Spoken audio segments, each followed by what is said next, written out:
Good morning, everybody, and welcome to the ad hoc. I have a question for the Emmys before I submit session. And we've received a lot of questions online and so on and so forth. But we thought it might be because the call for entries is so confusing. We thought that the best thing we might do is simply make ourselves available. You've got members of the awards committee here, members of the board here, to try to talk about some of the stuff that is confusing in the call. And we are here to do that for you, not just today, Saturday morning, but right up until the time that the deadline passes. You can always email me at wfreedman@emmyonline.tv or anyone else on this committee to ask your questions, and we will get an answer for you as soon as we can. But yeah, we admit, look, they're complicated, they're confusing, they're really long. They're not as complicated and confusing as you think once you learn a few basic things, like, for double dipping. Just remember, you cannot receive two awards for doing the same work in the same project. You enter once in the content category. You can enter a piece once in the craft category, but even if you do that, you cannot put the same role. I'm ready to take questions. Who wants to go? Okay, Brandy, what was your question? So your question had to do with inserting CGs on the entry, yes. Okay. And whether or not they're required. No, they are not required. CGs generally come out of an air check, but we have many entries that don't come out of an air check. They're entries that come off of broadcast master tapes or the cut tapes. All we ask is that you don't make any edits in that cut tape, that it does appear as aired. The only alteration you're allowed to make, and we recommend that you make it, is that when you submit that cut tape or file, I guess I'm showing my age, you take the two tracks of audio and you combine them into one monaural channel as we would have heard it on television. Okay. Otherwise, it's really distracting. It's just one of those things. I mean, if a judge is sitting there listening to two channels coming back and forth, it's not good for the entry. There's nothing wrong with it, but it's just not good. You don't want anything to distract from what you've done. So Wayne, just to clarify, if you're submitting something from a newscast, you can use the original and not from the air check. Yes, you can. Okay. Just as long as you don't alter it. That's the key. No changes. Just put the audio together in one track, two tracks of monaural audio. Make sense? What about using a clean air check versus a dirty air check with supers? That's fine too. Clean air check is okay. Great. Roberta, do you have a question? I did until you said you wanted to see my face at this time of the morning. After being on storm watch all week, I think this is the driest I've been all week. I had a question about montage. When I judge other chapters, I see quite a bit of montages in the weather category, and I always flag it, but then I follow it up and that individual sometimes does win. Now, we do not allow montage in this market. No, we don't. Okay. And also, I think since I've been doing this for 100 years, things have changed as far as, do we no longer have to put a slate on the very beginning saying our name, our category, and the length? No longer that. Okay.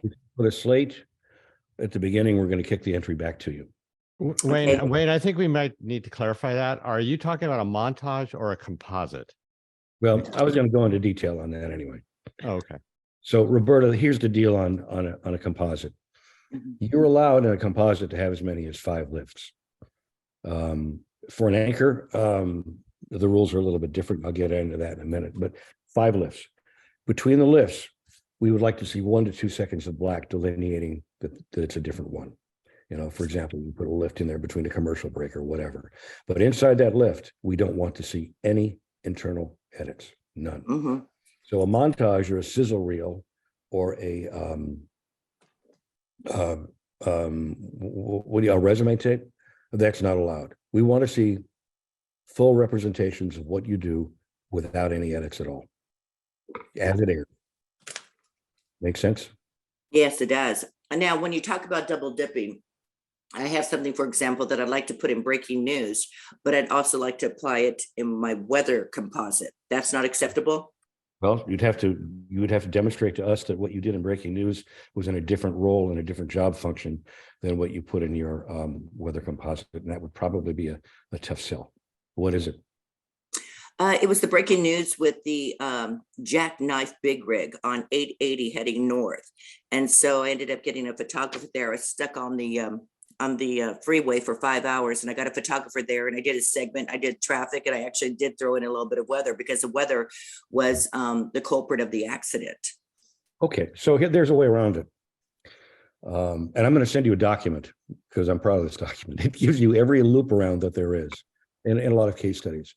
Did you do more than one hit during that overturned big rig? For television on that particular scene with the photographer, no, one hit. You I did one. voiceovers and other segments, but this one with the photographer, only one. Okay, well, to make this work, you would have to give 2 different hits from the event. In other words, if there was breaking news and you did a whole bunch of things, you could submit one in craft and you could submit one in the breaking news category. But I think it's to call you a segment producer doing the weather from out there. But the committee would have to make a decision on that. Okay, thank you. You're welcome. And I'm going to send you something. Okay, I look forward to it. Send me an email right now, Roberta, and I'm going to send something back to you. Okay, gotcha. Wayne, I have a question. Sure. This one I got yesterday. If you have, say, a craft anchor or weather person entry, we can cut out the story itself and the co-anchor if necessary. But does there have to be? Is that considered a lift each time you cut out the story? Well, I don't think weather anchor is included in that, but anchor is. It applies to anchors. I think it applies. I'd have to look at it specifically. It's anchors in 2 other categories. It's very specific in there. And yes, and they have what they call the 1 change of clothing rule. The 1 lift is 1 change of clothing, 1 broadcast. Show up to 5 of them.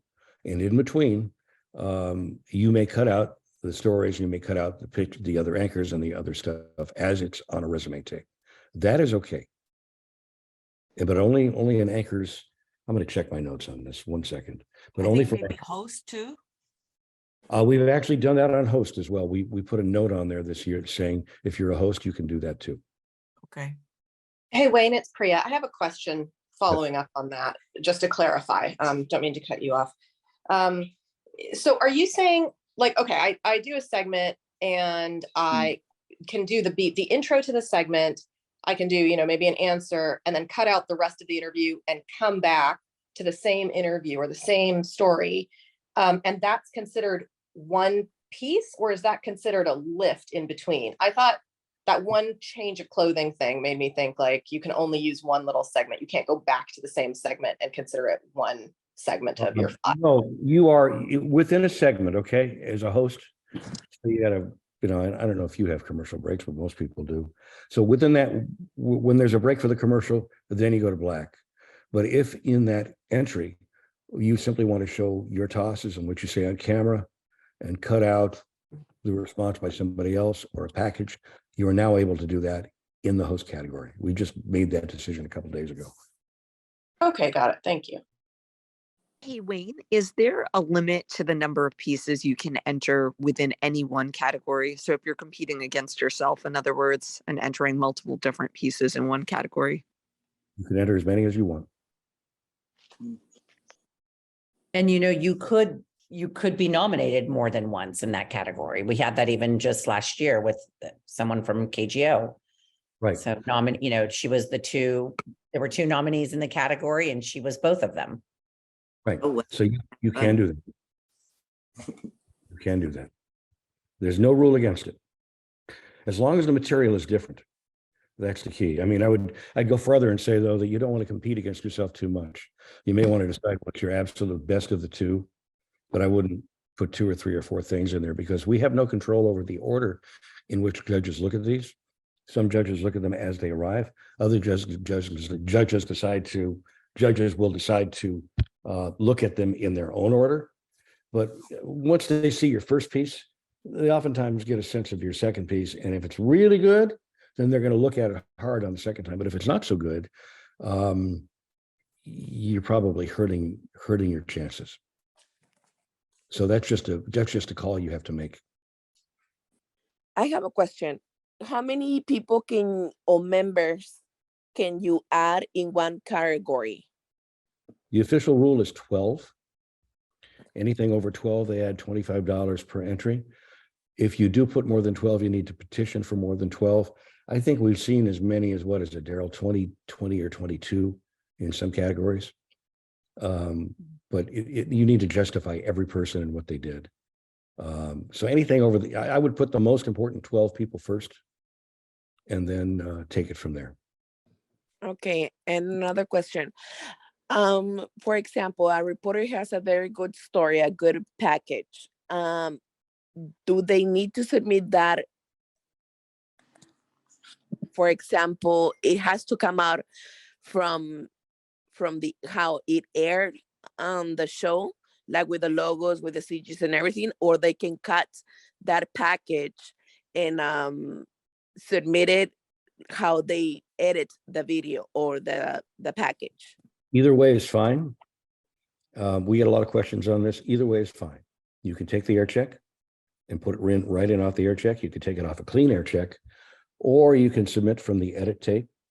What I've recommended in the past and will do again is if you submit off the edit tape and it has split track audio with the channel 1 and channel 2, we would allow you to meld those two channels into one monaural channel on A and B, channel 1 and channel 2.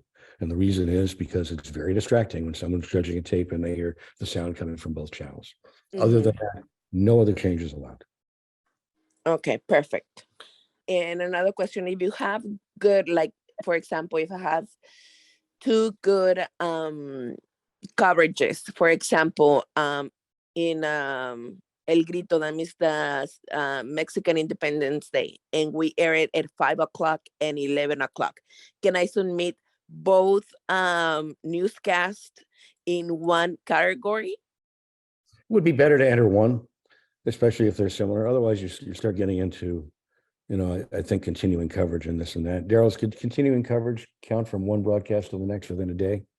Yes. So you could enter the two of them as, thank you. You could enter the two of them as two examples in continuing coverage. But if it's a single entry in a category, if it's a single entry category, you need to enter just the one. So that's your option. Okay, I can submit it in continuing coverage, both. Right. And Carla, I'm going to say this a million times today. Once you submit it in a content category under a job title of reporter or whatever you did on that, we can't see that entered in a craft category under the title reporter. Okay. Okay. You understand that part of it? Yes. Okay, that's double dipping. You would have to make yourself, and because you're a reporter, you're able to do this. You could make yourself a segment producer in the content entry and then put it in as a reporter elsewhere. But this also applies to the photographer or the editor or anybody else who worked on the entry. Okay, perfect. Thank you so much. Carla, send me an email and I'm going to send you a document, okay? Okay, I already did. Well, you did. Thank you. Yes. Okay, well, it'll be a little while before you get it. I know. Thank you. Okay. Who's next? Good morning, Devin. I see Devin is here. Do you have questions, Devin? You feel free to weigh in. All of you awards committee members, please feel free to weigh in. This is not going to be a monopoly because you guys are. Wayne, if I could, and I hope my audio is okay. I'm actually walking back to the station. I'm working today. So we've always drawn a distinction between news and programming. That's always been a touch fuzzy to me because, sometimes there are categories that allow both. We often hear the word content now used sort of as an umbrella term that's almost all encompassing. So could you explain maybe sort of the distinction between news and programming, and if there are specific categories where perhaps news is disallowed?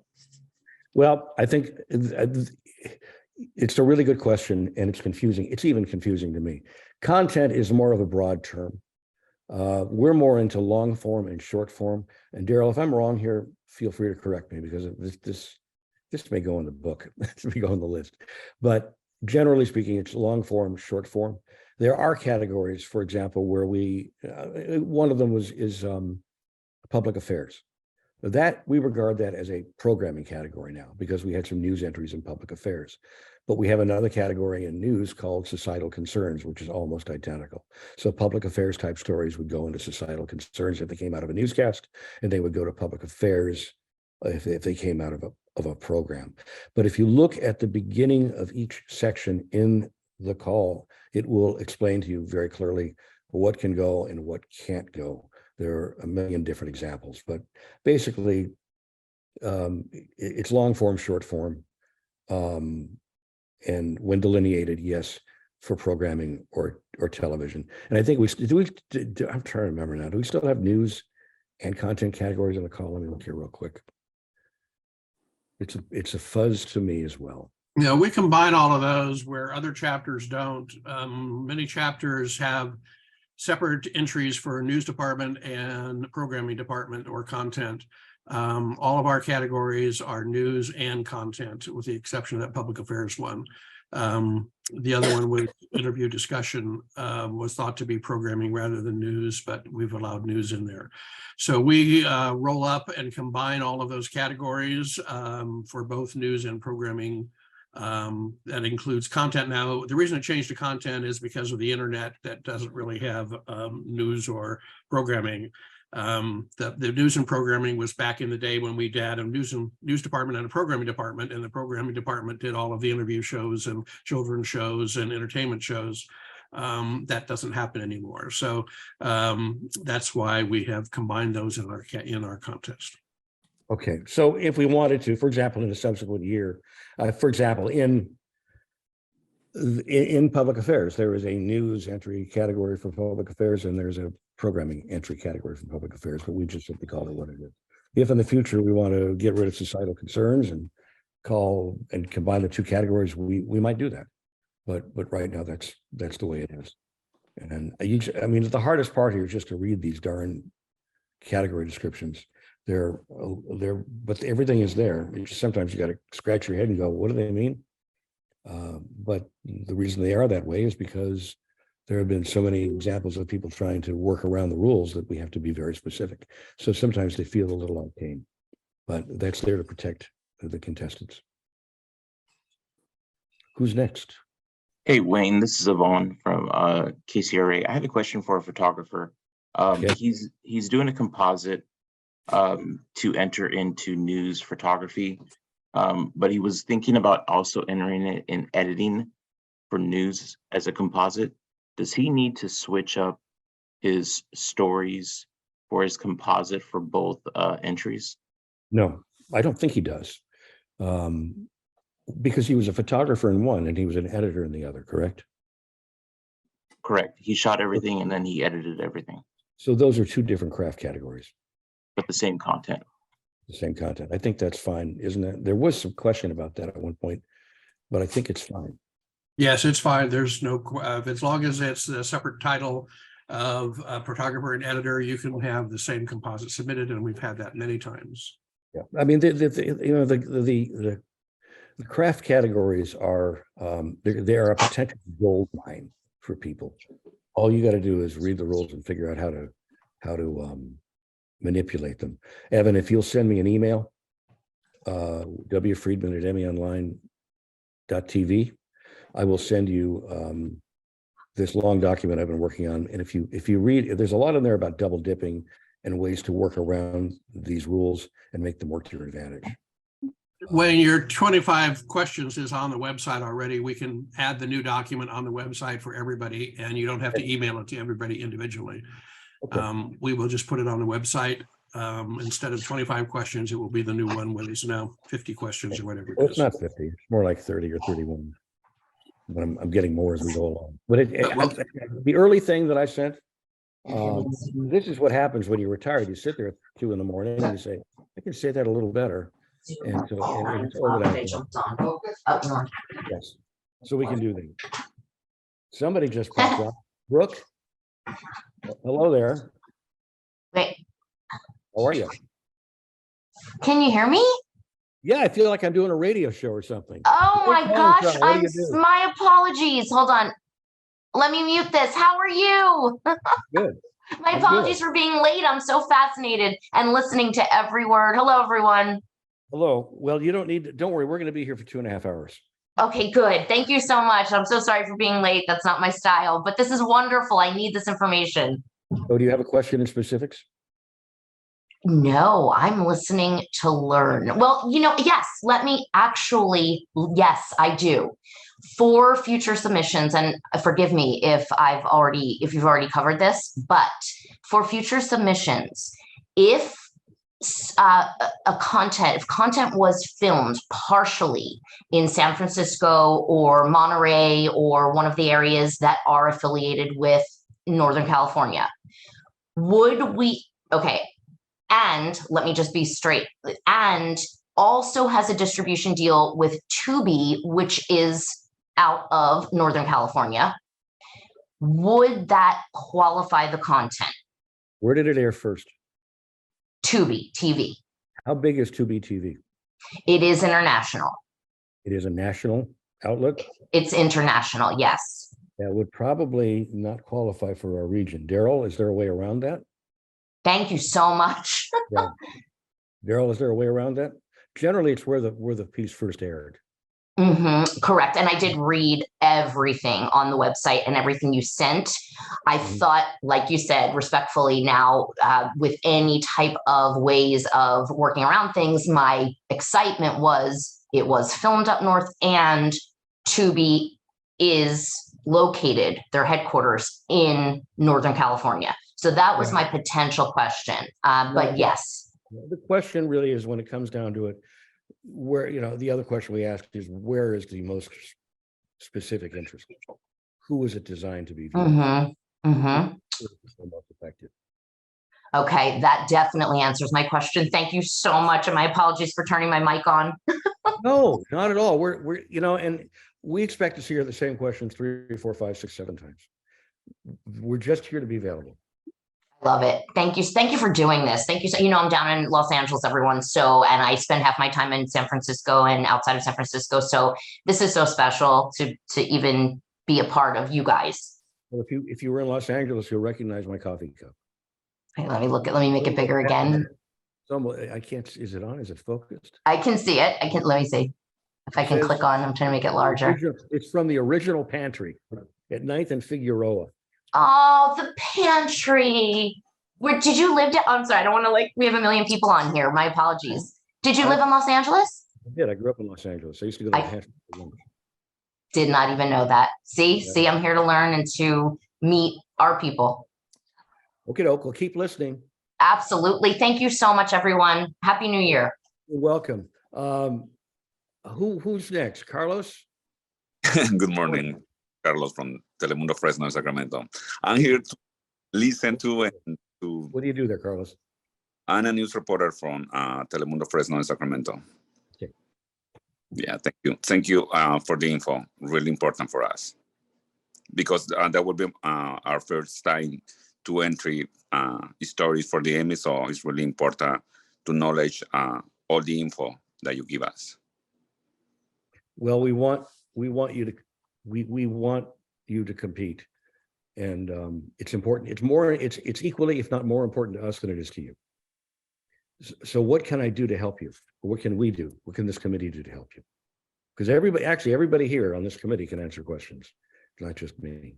But is there anything in specifics you need to know? No, actually, you guys answered my question already that I had. So it's really good, really interesting. What was the question? I'm just curious. About like how many people can we enter in one category, and also if we can enter our package on if the one on we put on air, or the one, or we can send the package like the normal, like regular package with no air. So you can do that. It makes finding the story a lot easier. Are you thinking of some sort of a breaking news coverage or something like that? Yeah, I was thinking. Well, I think my stories that will be like. Oh, you know what? What will be a good category to entry for the first time? what would you recommend it? Well, I haven't seen it, so I can't answer it having not seen it. But I would, you know, I know what judges are looking for. They're looking for stuff that is different, that essentially advances the medium, that is by all definitions excellent, and something that will, you know, I have this phrase that I use called universal appeal, and I think it's important. The kind of stuff that works really well in a resume tape often works very well in an Emmy Award entry. Like I had a friend who worked in Nashville a few years ago, and he calls me up one day and he says, "I've got my first Emmy." And I said, "What is it?" And he says, "Oh, I kicked everybody's butt in this market. And they're all telling me I've kicked their butt, and I'm going to win an Emmy for it." So I asked him to send me the piece. And I mean, when I looked at his reel and the story, absolutely, he completely kicked butt. But I said to him, "You know, you're not going to win an Emmy for that." And he goes, "What do you mean?" I said, "It took too much local knowledge. It was too specific to the region. He did a great job, don't get me wrong, but he didn't do it in such a way that it related to people who didn't understand the story." Does that make sense? It's got to have a broad kind of appeal. You know, the other thing that I see a lot, that we see a lot of in Emmy entries, and as you judge this year, please judge, right? You will judge, Carlos, judge as much as you can, because you'll learn a lot. The other thing we see is, and here's the other analogy for you, and I'll probably give this 2 or 3 times today. Have you ever watched the Olympics and the figure skating and the night before the big performance and the event called compulsory figure eights, where they skate in circles and they're perfect and they're tracing all the lines, and I mean, they're absolutely perfect. Yeah. You see a lot of entries that I would describe as compulsory figure eights, where everybody does everything perfectly. It has nat sound, it has this, it has that, but it doesn't have any emotional appeal. Again, I mean, that's why you never win an Olympic gold medal for compulsory figure eights. You win the gold medal for the emotional performance. So those are subtle things that judges notice. Oh, so then you will recommend it to enter a package like where like we can connect with the people like emotionally. Absolutely. It's basic reporting. It's what we do every day. If you think about it, I mean, it's what we do in the region. I mean, when I was a reporter at KGO, you know, I mostly covered the North Bay and you know, Sonoma County, but I still had to make those stories interesting to people who lived in San Jose. So you find whatever it is that people will connect with. Those are the stories that are going to resonate with judges. Oh, okay. Because I think I heard a story that it was a young guy, like 16 years old. He got killed in his own house. And I heard really emotional. Actually, that day, she was just basically. Oh, God, look at this. Terrible. I think you need to mute your phone. We can hear you. Yeah, we're hearing something that actually sounds pretty interesting. I'm going to give you a cynical but true fact about Emmy entries. We see a lot of entries every year on they're very sad stories about people who die and this and that. And they may be very well done, but they don't often do as well as the entrants think they will, because the judges don't want to be depressed. So you need to be careful. Okay.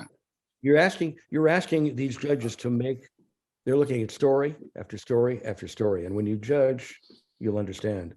And they're looking for something good. Okay. And every story, they need to make an emotional investment. And you may be asking them to make an emotional investment they don't always want to make. I'll make one other suggestion to you. And this is just generally, you know, the longer your entry goes, that's not good. Just because they'll allow you 15 minutes in a composite entry doesn't mean you should go 15 minutes. If you can do it in 5 minutes, better. Because the judges do not watch every second of every entry. They are required to watch a percentage of it. And the longer the entry, the shorter, they're still going to watch more, but the less the percentage. But if you can get an entry in there and get it from start to finish and be done in 5 minutes, They got to watch the whole thing. And that's good because then they're not scrolling through there. So, like they say, no, less is more. Less is more. I did. If you look at our site, there's a document I put up there a couple of weeks ago with some help from Patty Zuboff, and it's called Tips on how to enter the Emmy Awards. And there's all kinds of stuff in there that will help you in terms of a more effective entry. All kinds of tips, like the time thing, like what kind of stuff people want to watch, like universal appeal, like don't put the split tracks on there to distract your viewers. All kinds of stuff, all kinds of mistakes we've seen that aren't necessarily illegal, but they're distracting. Got it. So the shorter, the better. The better. Okay. And where I can find those tips that you're talking about? It's Emmy online. It's MESF.tv. MESF.tv. That's our website. And click on the awards section. Okay, I will. Find it there. Or just send me an email and I'll send you the document. Perfect. Thank you, senor. Okay. Anything else? Really quick. Sorry. I'm Josh. I'm also from Telemundo. I'm from Telemundo.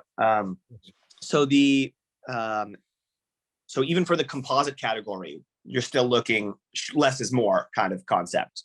Absolutely. Okay. Absolutely. I did okay on the composite categories for years. And, at that point they allowed 3 lifts, not 5. But oftentimes in those entries, I would put in not 3, I'd put in 2. It's a minimum of 2, maximum of 5 now. And the theory on it was, okay, you earn their respect with the first one. And then you make the sale with the second one. And you get out and get done with that submission before they have time to fast forward.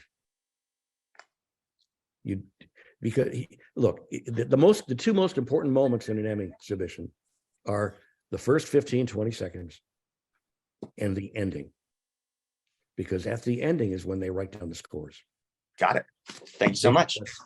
And Josh, remember, whatever you submit as a photographer in the craft category, we cannot see you enter in the content category. So you've got to take your chances in one place or another. We can't see. But if I am the photographer on a story and then the editor on a story, because I do both, wouldn't that's separate, right? You're good to go. Yep, that's what I thought. I think in Spanish it's one category. Oh, interesting. But put it this way, if we get a lot of entries in that category, we'll do our best to split them up. Got it. Cool. Okay. And then we'll have to call you and ask you if you want to do that. But we don't like combining those categories. One of the reasons we've emphasized Spanish entries this year is because we want to get that contest rolling again. Right. Just one other point of clarification on the craft categories. It is not, a composite is not required. You can submit individual stories in a composite category. You cannot do both. So you can submit like 3 individual stories if you've got 3 things that you think the judges would look at individually, or you can put those 3 onto a composite. If you do them individually, you have to pay entry fees for each one. Composite, you just pay the 1 entry fee. But if you have a super story, you can submit the story just by itself as a single. You don't have to have a composite in that category. That's true. There was another interesting ruling that we came across this year, and we did some research on it. There was there's an entry from another market, one story, where we had 2 people combining as a photographer. One of them was the reporter, one of them was the photographer. And the reporter asked if she could submit that story as a photographer. I said, sure, you could do that. You shot most of the video, but some of that video was also shot by her photographer on shore. She asked, can I submit both of us in that category for the craft? And the answer is yes. Craft used to be an individual category for one person, but the way it's written now, it also refers to plurals. So if both of you, if 2 people contributed to a piece in the same role, and that work is blended together, you may enter 2 people in a craft category, but you'll have to justify it. Okay. Copy that. Thank you. Yes. Hey, Wayne. Hi, good morning. Oh, sorry. Go ahead, Well, quickly sort of underscore what you were saying about less is more sometimes in a composite in particular, because I would just tell people to sort of think about sort of the quandary that the judge may have if you have two stellar stories and then the third, there's just a little bit of a drop off in quality. What does the judge do? Does the judge then judge you based on the two that are great? And how do they factor in for the third that is good, but not great? So if you've got two that are great, you're probably better off just letting them see those two than bringing in a third that might be of slightly lesser quality. That's absolutely true. Worked for me for years. Trade secret. It worked for me for years. Put only your best stuff in a composite. You don't need to put a third one in there just to fill it out. And I mean, we've seen composites from some people that are 15 minutes long because they want us to see everything. The first thing you need to do is edit yourself and then view yourself as others would look at you and ask yourself the question, is someone in another market going to like this? Is this going to appeal to them? Will it resonate? Again, I can't tell you enough. Less is often more. Hey, Wayne, sorry, I'm back. Josh from Telemundo again. So this happens to me all the time where I'm out in the field and I'll shoot something and I'll edit it and I'll send it in. And then I'll find out later it didn't air for whatever reason. Either the producer floated it or some technical issues or whatever. I assume those stories, if they didn't air, are not allowed in any circumstances. Is that correct? Not correct. You can't. Yeah, they've got to be on air. They have to have aired. Okay. They have to have aired. I mean, there's and not only not do they have to have aired, but there are complications that go with this. For example, there was a case of a person who did some great work the year before on a breaking news story, and it aired in that breaking news story. And then a year later, another producer did a follow-up on that event and used that footage, and then wanted to enter that person. This is this year because the producer said, look, his story, we used his video. Our story wouldn't have been nearly as good without it. But I said, no, you can't do it because it didn't happen in the eligibility period. It didn't matter whether that person entered it in awards or not. What mattered is when it was shot and when it was originally aired. There's a 12-month window. So 2022 is one window, 2021 is another window. Does it make sense? Absolutely. Okay. Thank you. If the web producer puts your story on the website, it didn't make it in the newscast, but it's put on the website, you can enter it as a web entry. That's true. Did that happen, Josh? That did happen in some circumstances. Actually, that's very helpful information to know. Yes, thank you. Then you are good to go. Good point, Daryl. Thank you. Who's next? Hi, good morning. My name is Miriam. I'm a reporter for Telemundo 33 as well. I'm not sure if my mic is on. Are you guys able to hear me? We hear you. Yeah. Okay, perfect. Good to see you too. Okay. My question is, so I see the crafts achievement area, and I see there's an MMJ category. So as an MMJ, we do pretty much everything, right? We shoot, we write, we report. However, for this category, is there like a specific skill that you guys look for, or more the story content, or what do you guys really? You know what? That is one of the best questions, Miriam, we've had all day because it's really confusing. Here's the thing on MMJ. The Academy regards being an MMJ as a craft in its own right. It takes photography, it takes editing, it takes interviewing, it takes writing, it takes performance. All of those factor into being an MMJ. And I think I know where you're going. You're thinking about, can I enter some of those skills elsewhere? Is that what you're thinking? Yes. So for example, I know I was doing breaking news as an MMJ, but then I see another breaking news category. So like I'm just trying to. Well, let me just say this, okay? Once you enter anywhere under the title, the role of an MMJ, you automatically disqualify yourself from any other craft category because the MMJ is defined as a craft. But there is a loophole in this. The Academy, when it went back to, it regards an MMJ entry. First thing about an MMJ entry, it has to be all yours, everything. Everything. Even if you submit a live shot at the beginning of a package shot by somebody else, if it's shot by somebody else, it's not allowable in the entry. So you have to be 100% yourself. But the loophole is this: the Academy left out the role of producer as being part of an MMJ. So you could easily submit something in breaking news that you shot as an MMJ. You could submit it as a producer.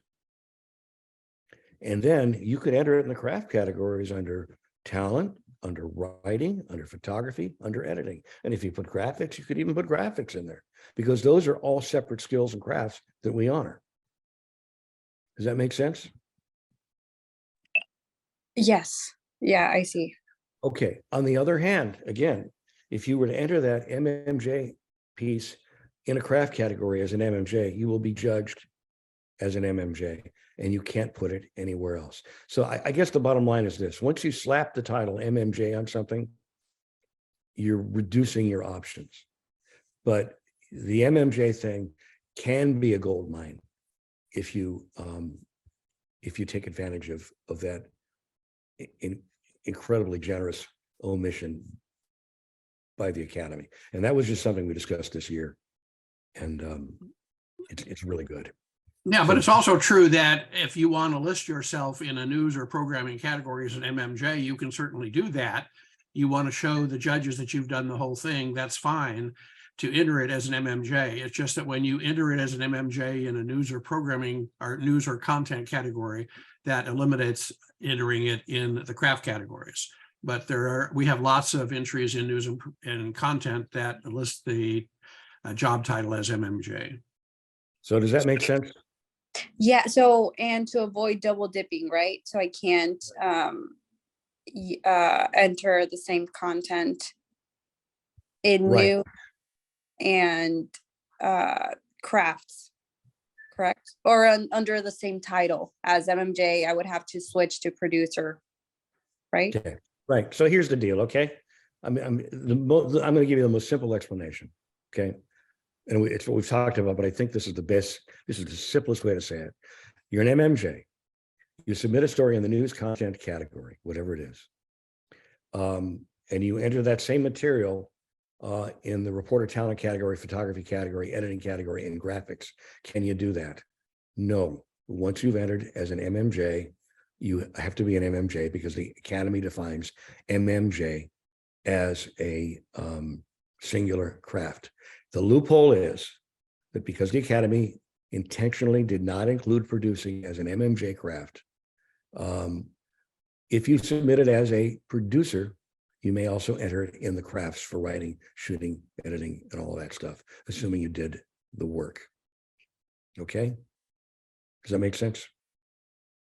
That is true for the MMJ category also. Yeah. In other words, right. Once you list the MMJ category, you are eliminated from all other craft categories. So if you list yourself as a producer in the news category and then enter it in the MMJ on your composite, you cannot enter it in any other craft category. So you could not then do photographer, editor, whatever, but you could do the individual categories and not do the MMJ category. So it's one of those gold mines. I mean, you can go for, you can mine all over the place and you can throw all these different crafts in there, or you go for the one craft. And that's your choice. That's your choice. For Spanish, is it the same as well? Does it have like all those categories? Because I know sometimes they changes a bit like in Spanish, I think, some of those categories are combined. I believe there is a writing category. The photography category is photography and editing. I'd have to look top of my head, but you do have options there. Let me look here. So as an MMJ, let me scroll down here. We have photographer, editor. We have multimedia journalist.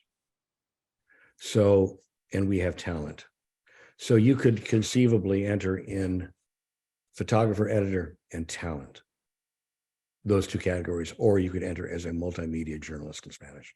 Your choice there. So you have two other options in Spanish. Oh, I see. Okay. And I think in answer, this is Devin again, to the part of your question about what works in that category in MMJ, like how do you select what stories or what content to put in there? The way that I would look at it is the story itself should be stellar. And then if you were to show it to someone that didn't know that you also shot and edited, and the photography and the editing were beautiful as well, and you said, hey, I did that too. And they're like, really? Wow. You reported that, and you've got great images and they're all edited together really nicely. It's a story that would showcase all of those different skills, where none of them overshadows the other, where someone would say, wow, it's hard for me to believe that someone could be so good at both writing and reporting and shooting and editing and doing it all themselves. That's the kind of stuff that would win in that category. Oh, I see. And I see here it says composites permitted. So is it better to have like just one story by itself, or if I have two stories, just put both of them? Well, that depends. We talked about that. It really depends on how good the stories are. If they're killers and they work well together, if you can make your case with the first one, and if you can impress the hell out of them with the first one, impress the heck out of them with the first one, and then make the case with the second one, do two. Don't do more than you need. Do enough to make the point. Try to keep them under 5 minutes. But it really depends on the content. Don't put the content in there just because you have it. Put the content in there because it's really, really good. You got to judge yourself. Tough. Mm-hmm. Have you judged these categories before? No, I haven't. Not at all. You're going to judge this year, aren't you? We'll see. Hopefully. Yeah, I'm up to, any new experience. Yeah. The more you judge, the more you learn. The best way to earn an Emmy is to figure out what people submit, and you'll learn the good stuff and the bad stuff pretty quickly. Oh, okay. I see. Yeah, let's move on here. Thank you so much. Let's talk about judging a little bit, because if you read the fine print on the call for entries, it is required that every name that is submitted in the entry list, you are also obligated to judge. There are many chapters that basically change the rates, which actually is in our call that says if you don't judge, you're going to pay the non-member rate. We have not enforced that. We came very close to it last year because we had difficulty in getting judges to do other chapters. But for those of you that are first timers, basically we do reciprocal judging with other chapters. And when your entry is submitted and certified by the awards committee, it is then sent to basically 3 or 4 different chapters and 2 judges each from those 4 chapters. So we get a total of 8 judges that look at each entry. The same thing is true when they send their contest to ours. The contests from other chapters, there are 19 chapters across the US. They are all on different timelines. So we have some that are on the same timeline as we are, and we have others that are in the summer, and some are in the fall. So judging goes on all year long. It's not going to happen at the same time. We'll get our first batch of judging in March. When our goes out, we'll have other chapters that will send ours in, and we'll start judging other chapters. But it is required if you enter the contest that you are obligated to judge others. It's supposed to be a 1-for-1. In other words, if you submit one entry, you judge one other chapter category. If you put 6 different entries in, you should be judging 6 different categories from other chapters. So just keep that in mind as you're entering. And judging is really much simpler than it used to be. In the past, in the old days, we used to have 3/4 inch or 1/2 inch or DVD, and they were bicycled around to the different chapters in the newsrooms, and we bought pizza and got 8 or 10 people in a room and sat there and watched each entry until you said, I've seen enough of it, and you raise your hand, and then they pop it out of the machine and put the next one in, and you score it on a piece of paper, and then the proctor collects all those and sends them to the judges, to the accountant.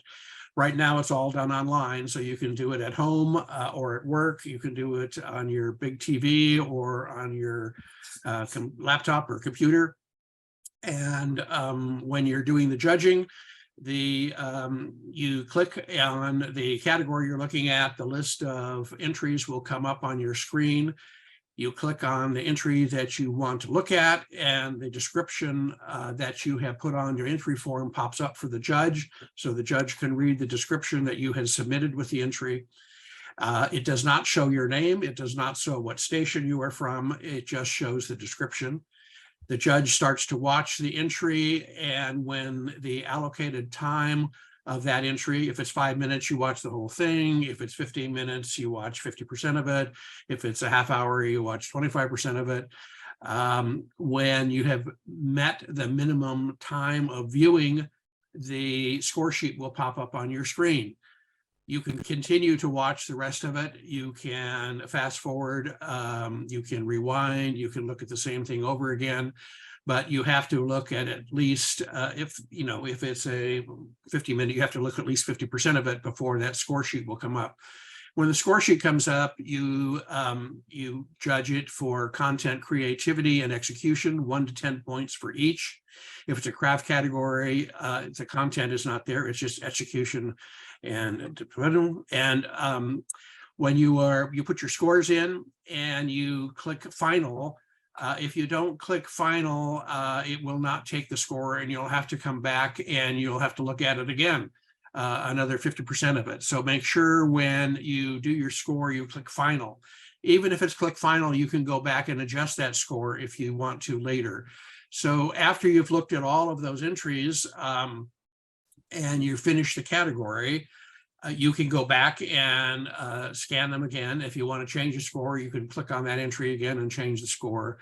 And then you scroll down to the bottom, and it will submit your ballot and certify that this is your scores. And once you click submit, then all of those scores are sent to the judges. That's the process that goes through. To just complete the cycle, then those scores all go to the accounting firm.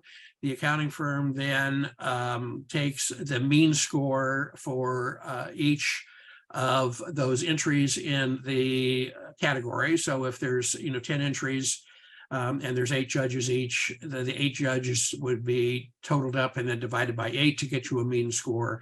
And then those 10 scores would be put into the database.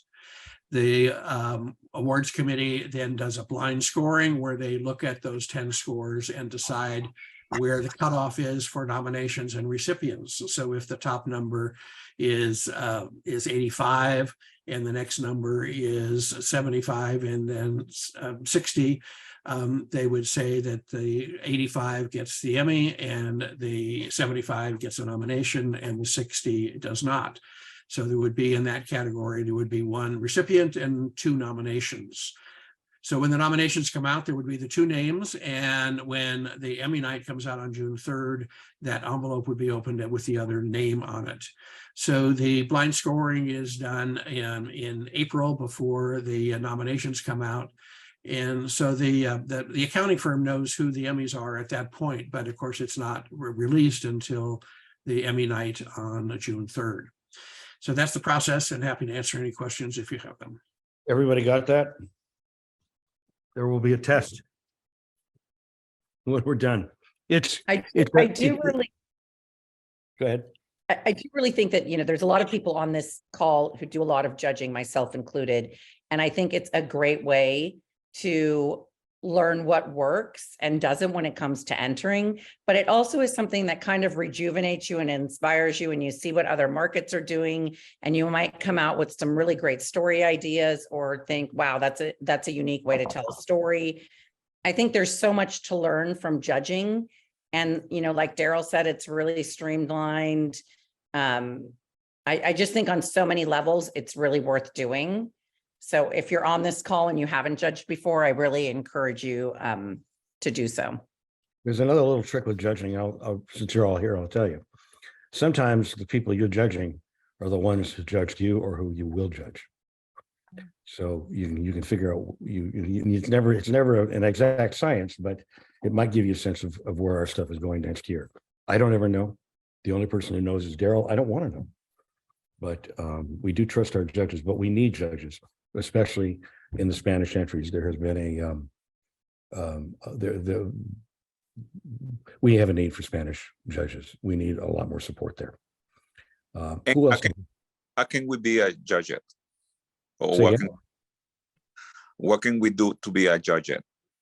We will be contacting you if you entered. We will contact you directly. Okay. Or just give a call to Daryl and tell him what's coming up. I mean, it's early in the year right now, but we have all kinds of stuff coming in. And I'm telling you, judging is the best way to learn. Yeah, So again, it's all done on your dashboard.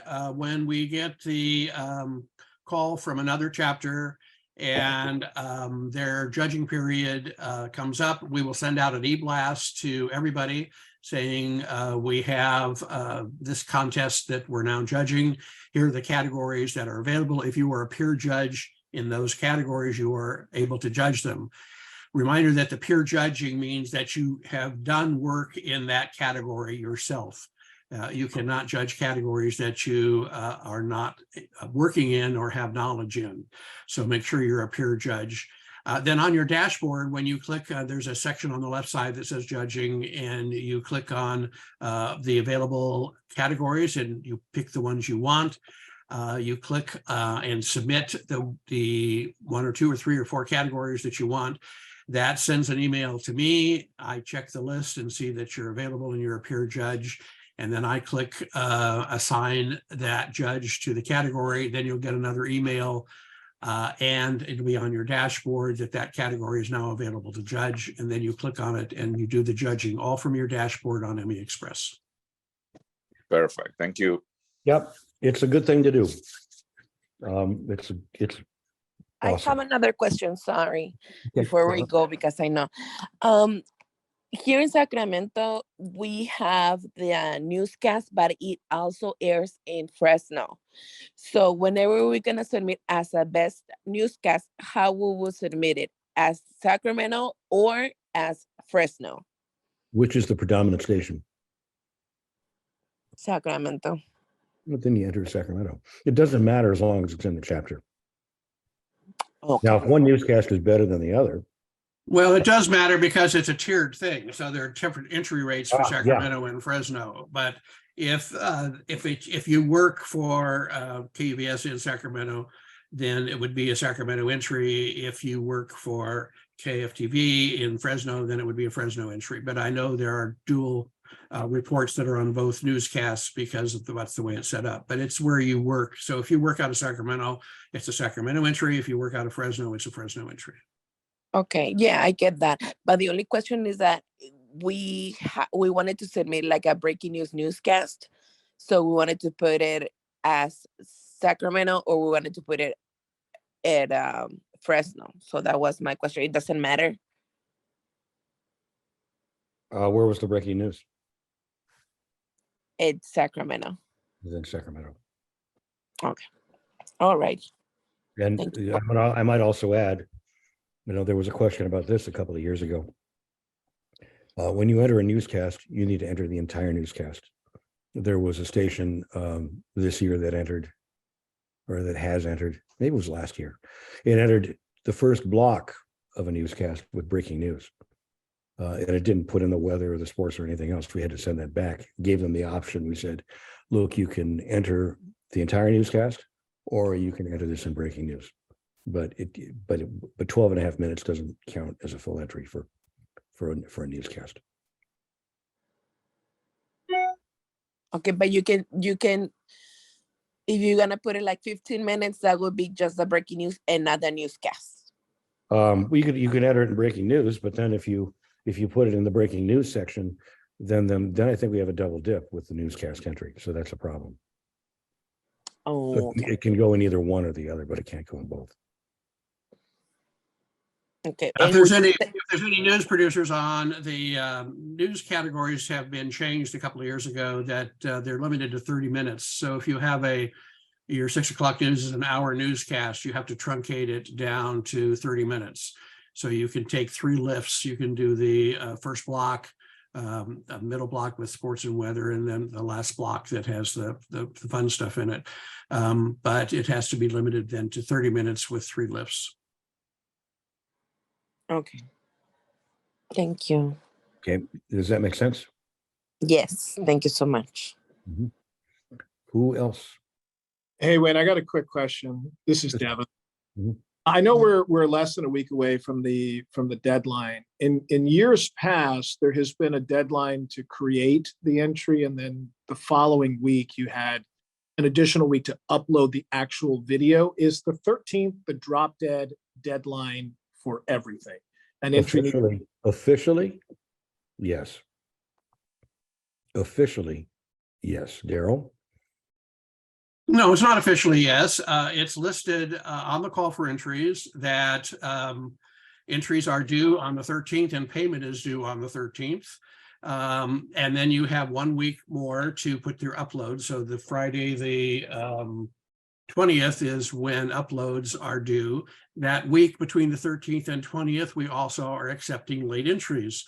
And late entries, there is a $25 penalty on each entrant for being late. And there's a $25 fee for any unpaid entrants that are on there after the 13th that didn't pay. So there's you have that week to submit additional entries and submit to upload your food. Then that following week on the 23rd, we will post the call for entries. We'll put the entry list up on the website, and you will be able to see every entry that has been submitted. You can then look at that list and decide that, gee, the competition in that category is pretty bad. I would like to move it to another category. And again, for a $25 processing fee, you can petition to have that entry moved to a different category. That goes through Friday the 27th. And at that point, we start certification. When certification starts and the awards committee starts looking at each category and certifying it, you can't move it anymore. You do have the privilege of adding names to an entry up until March 31st. So if you see an entry that is on that list and your name isn't on it and you worked on it, you can contact the person that submitted it and say, I'd like to add my name to the entry. They verify that you worked on it. You can petition to then have your name added to that entry until March 31st. After that date, the system is totally closed and locked. Yep. I did get a lot of questions in our newsroom about whether there might be an extension because of the storms, because I think every single newsroom lost about 2 weeks so far of just any extra time whatsoever due to the storms. And it looks like this week will be, equally bad. We'll assess that as it comes along. If it's another week like it was last time and everybody's out in the field and not being able to do it, then we'll have to reconsider. And we may, extend for the week without any penalties on it. But I won't. We can't make that decision until next Friday. So the deadline still stays at the 13th at this point. Antonio Glenn, you have a question. I did. Thank you so much. I'm an independent producer, and I produced a historical documentary about the Japanese American World War II experience. And I was planning to submit in the documentary category. It's an hour-long film. But then given the sort of the size of that category, the possible, range of content there, I was wondering if the historical cultural news or long form content category might be better, but I do understand that that would have the maximum for that entry would be 30 minutes. So I'm not, so I'm trying to figure out what to do in terms of, so that could be up to 3 excerpts, is that right, from Right. the film? Yeah. Didn't you and I talk about this on the email? We talked. I think we did.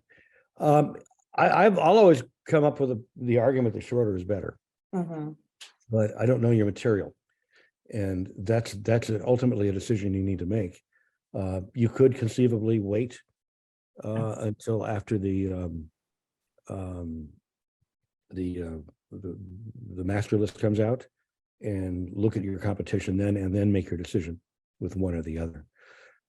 But then you would have to decide, then you have the issue of 30 minutes versus 60 minutes. So I can't tell you. I think Right. that's a call you've got to make based on, you can look at previous contests and see what there is, but yeah, cultural is a really good place to go. Historic is a good place to go. And in both categories, the judges only have to watch 25%, right? So it would be, if I submitted in documentary, which is an hour, then they'd have to watch 15 minutes. And if I submitted in historical cultural, they would only have to watch 7.5 minutes, right, before they would be able to judge. I'm looking at the numbers here, and Daryl, tell me if I'm correct on the numbers here.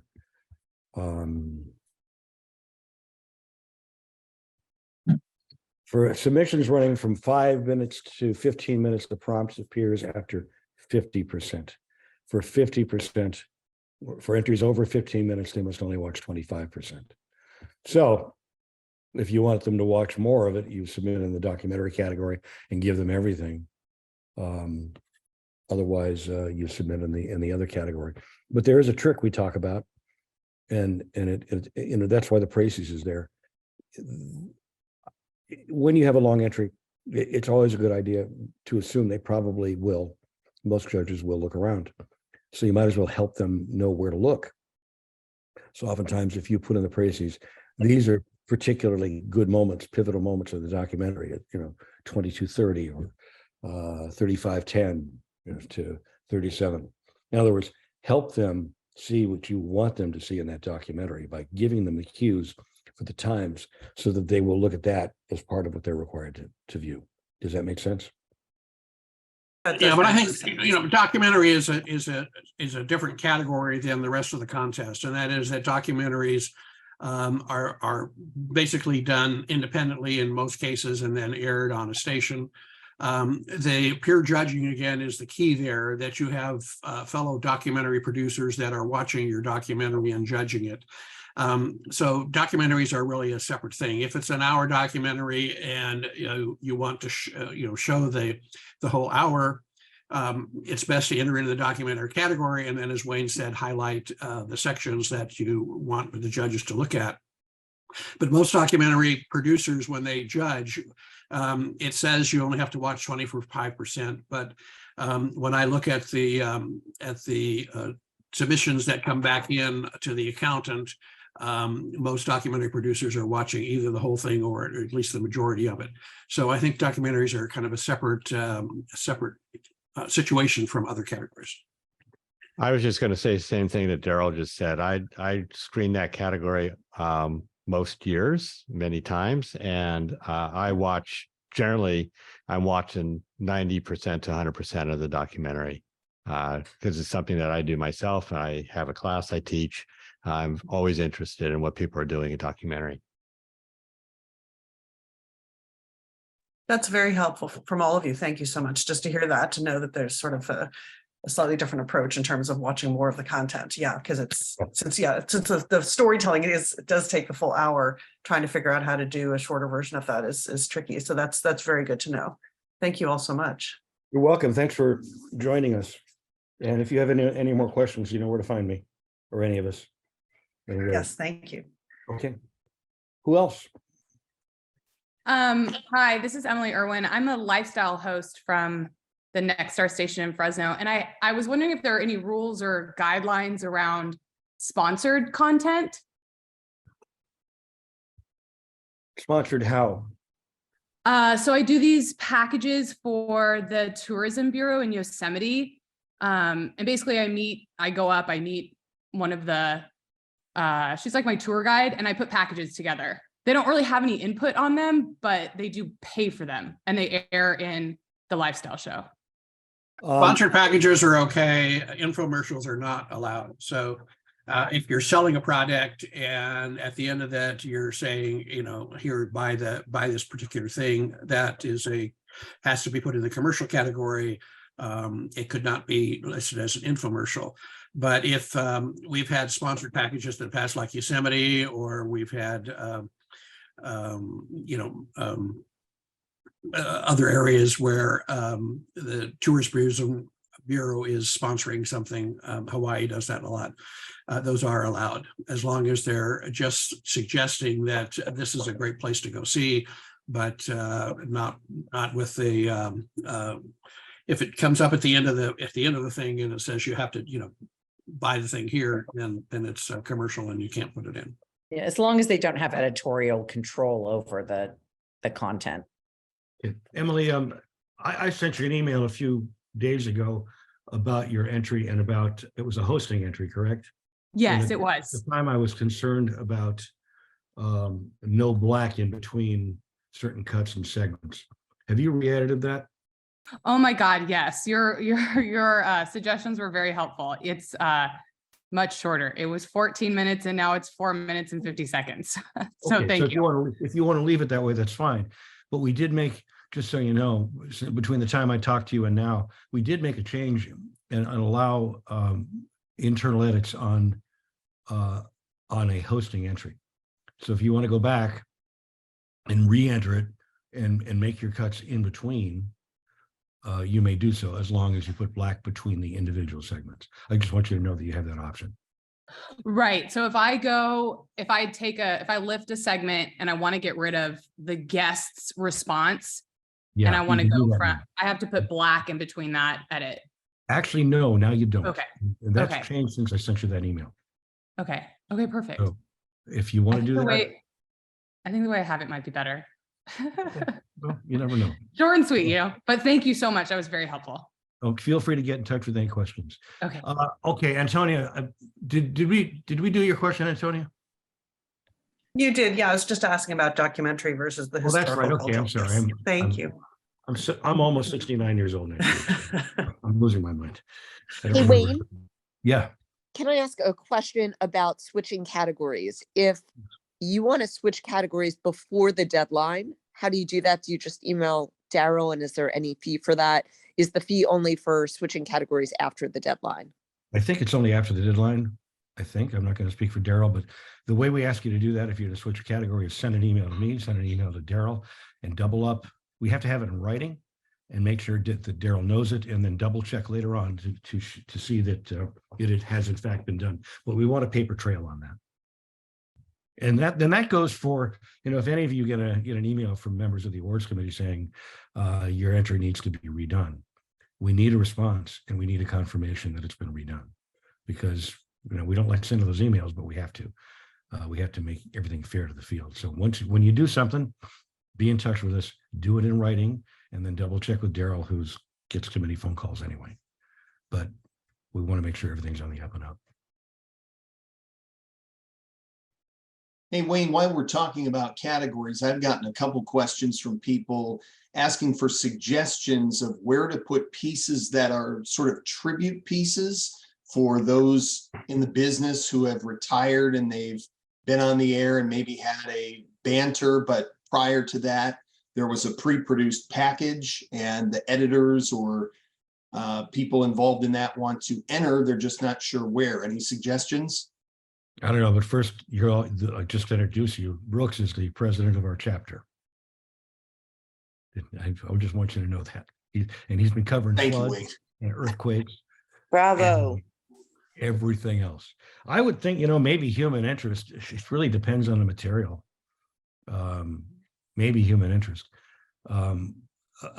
Pretty clearly, the person featured cannot be entered in the submission. We had a question about that a few years ago, actually last year, where an entered in the craft category, in one of the entries in her crafts composite had her being interviewed about something that had happened to her. So she crossed the line from being a reporter to a subject. So generally speaking, it can't be about these folks, but I would say, human interest or feature or, whatever feels most appropriate, but having not seen it, who knows, it's a segment. Anybody Yeah, else? the one thing I always tell people is, the judges may not know this person.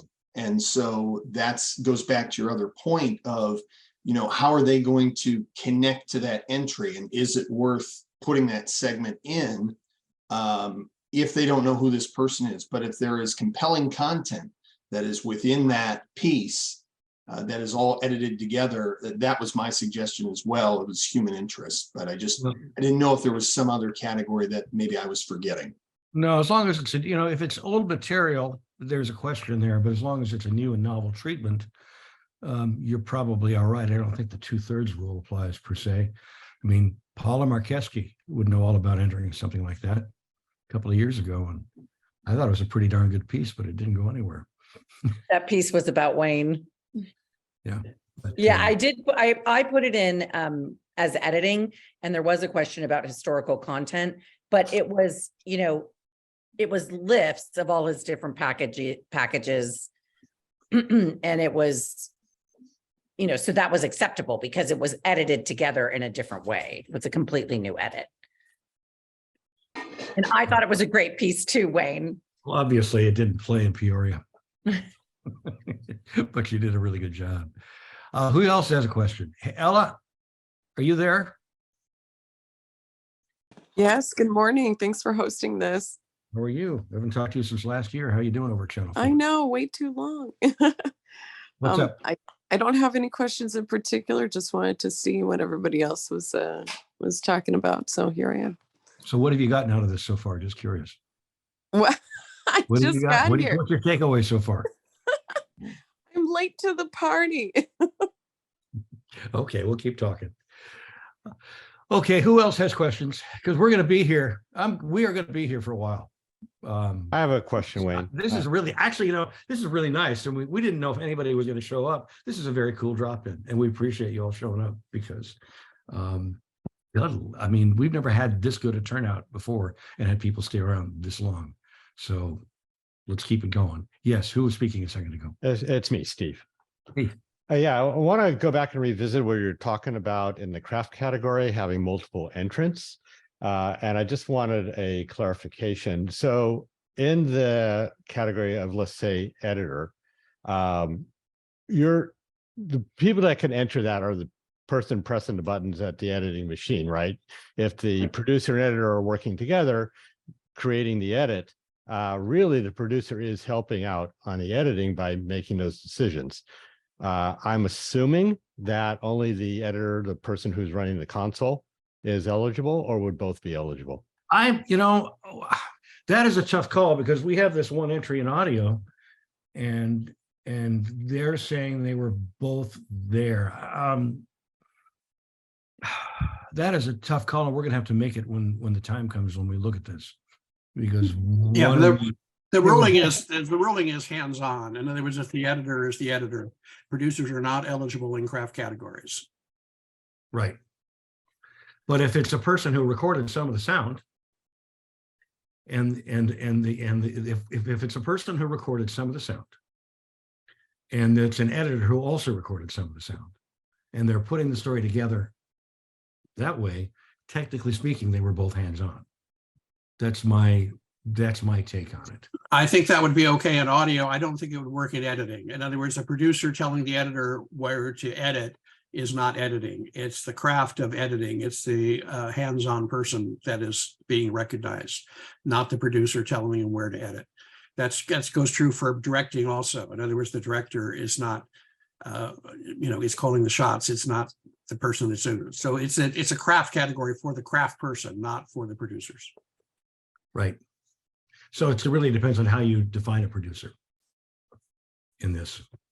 And we will have to look at this when the time comes. I'm thinking of one entry in particular. I'm scrolling through something here to give you an example. Bear with me. Well, I think it's really obvious with shooters because two people are actually using the camera, and that makes a lot of sense. Editing does create some gray area, but as a rule of thumb, I would advise that it'd be just people that are running the editor. Okay. Yeah, I mean, we have had categories like a documentary where there's more than one editor working on it. In other words, there's an editor that's doing the packaging, and then there's another editor that's putting the whole thing together, the final version of it. In those cases, there's two editors, and both names could be on the entry. But they would have to be the hands-on people that did the actual editing, and there can be more than one. You just have to put that in the description and let us know that that's what happened. Yeah, it's a little confusing. I mean, even now in the call for entries, the craft categories have individual role descriptions. They got a writer, they got editor, they got photographer, they got host, they got anchor. But, and then that would define it, you would think. But then if you read further, it also refers to multiple entrants. Here's the quote: for excellence in a specific craft discipline, demonstrating the skills of one or more individuals. So, based on that, I would say it's eligible, assuming it's hands-on. The award honors craft work by an individual or a team, but it has to be hands-on work. Does that make sense? So you also have a craft for producer? Is that there's a Yeah, producer we and a have craft line designer? producer. So for line producer. So I'm wondering if it works the other way around. Does, can the editor then bill themselves as a producer? But the line producer just means the producer is actually in the field. Yeah, no, there's a really specific definition for what makes a producer. And In the booth. way it's made our lives simpler, and in other ways it's made our, on the awards committee anyway, it's made our work much more difficult, because now, and I think you're familiar with this, with what is defined as a producer. It used to be, we would say, okay, you were a photographer on this, and then you want to enter in the craft category. Okay, but you kind of produced out there, right? And they go, yeah, I was a producer. And producer became a generic term. But that changed last year. And I'm going to read you this. I'm going to go right from the call. That's why my screen is wobbling.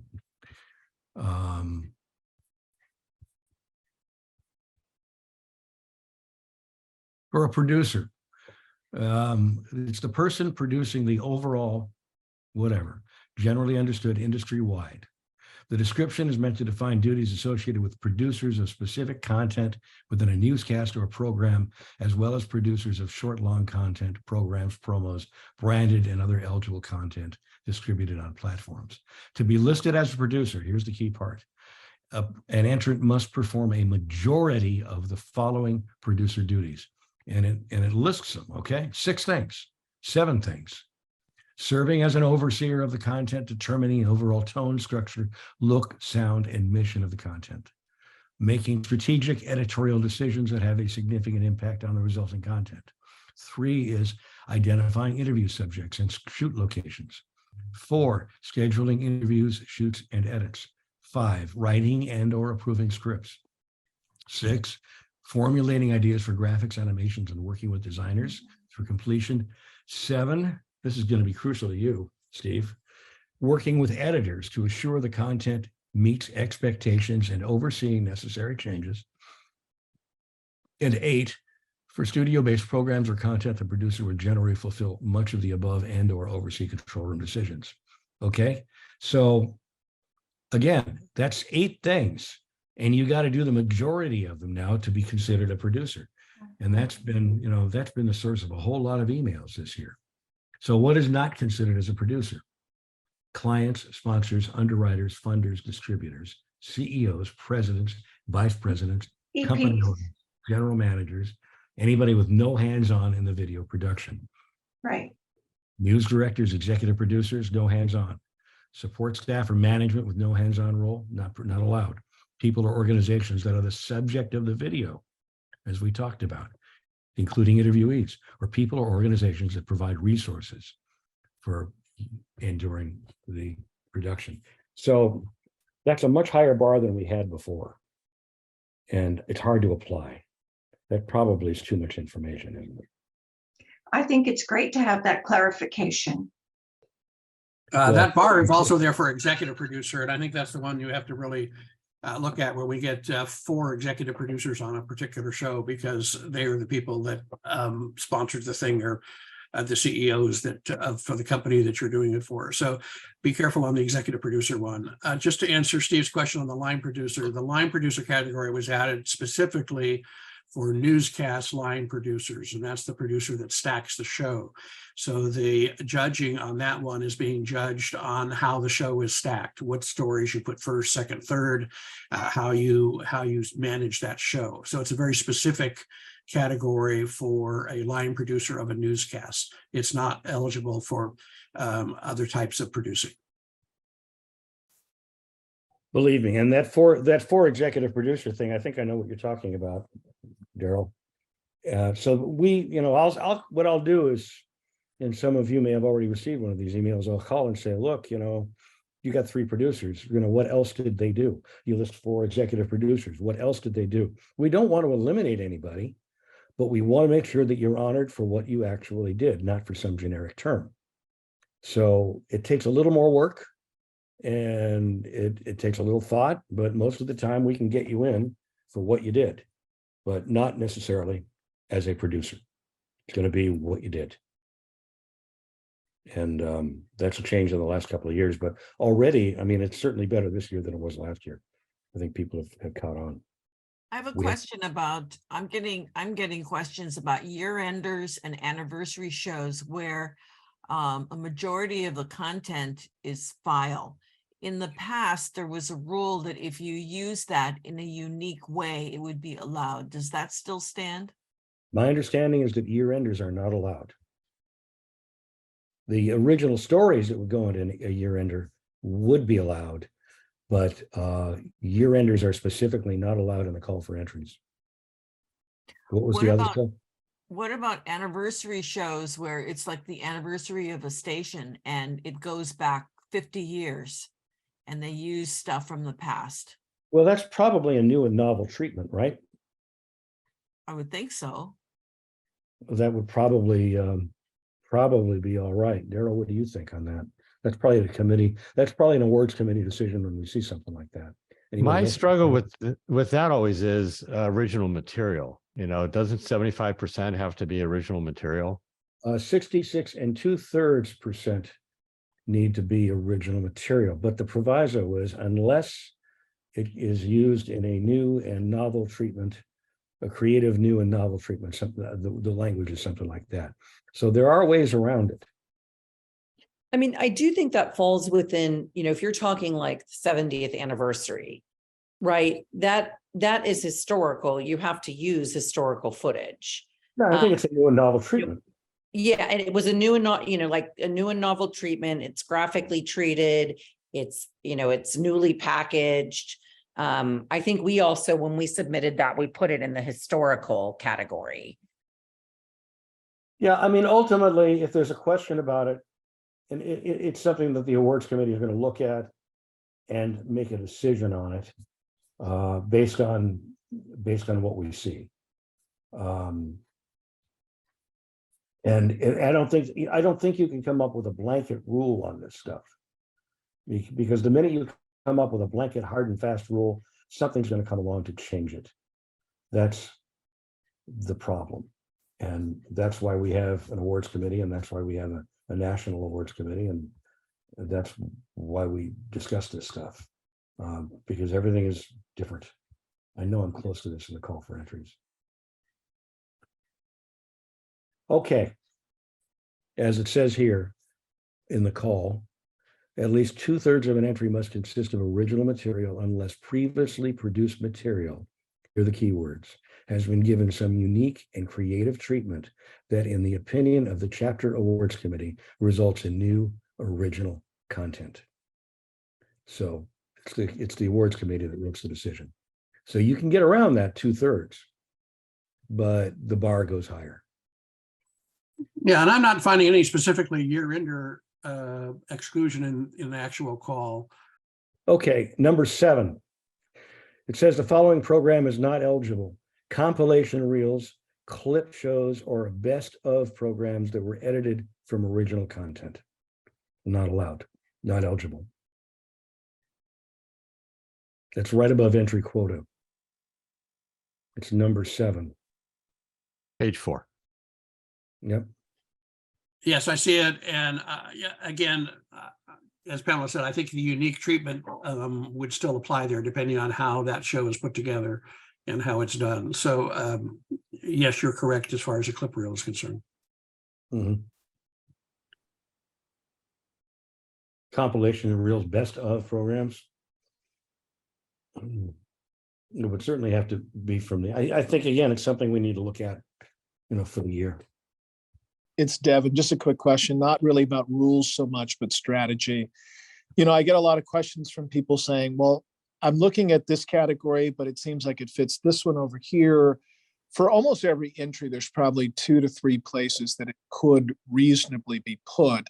And just talk to us a little bit about the strategy versus maybe putting something that's a little bit far afield, and how a judge may look at something that they think, well, that probably should have gone somewhere else. Well, I think that's a really good question. And there's no, Devin, there's no proven method. I mean, a couple of years ago, we had some people enter in the serious feature category, stuff that was almost investigative. And it was good stuff. But they're figuring, yeah, this is a serious feature, and I don't want to go and investigate it because there's too much competition over here. So I want to go over here. Well, the stuff was sent to a market where they take their features very seriously, and they regard a feature as something that's having an emotional impact. And those entries got nowhere.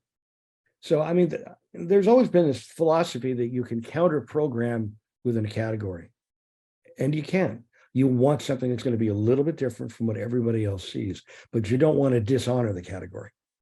So, and there have already been examples of stuff that I've seen submitted this year where people have overthought what they're doing.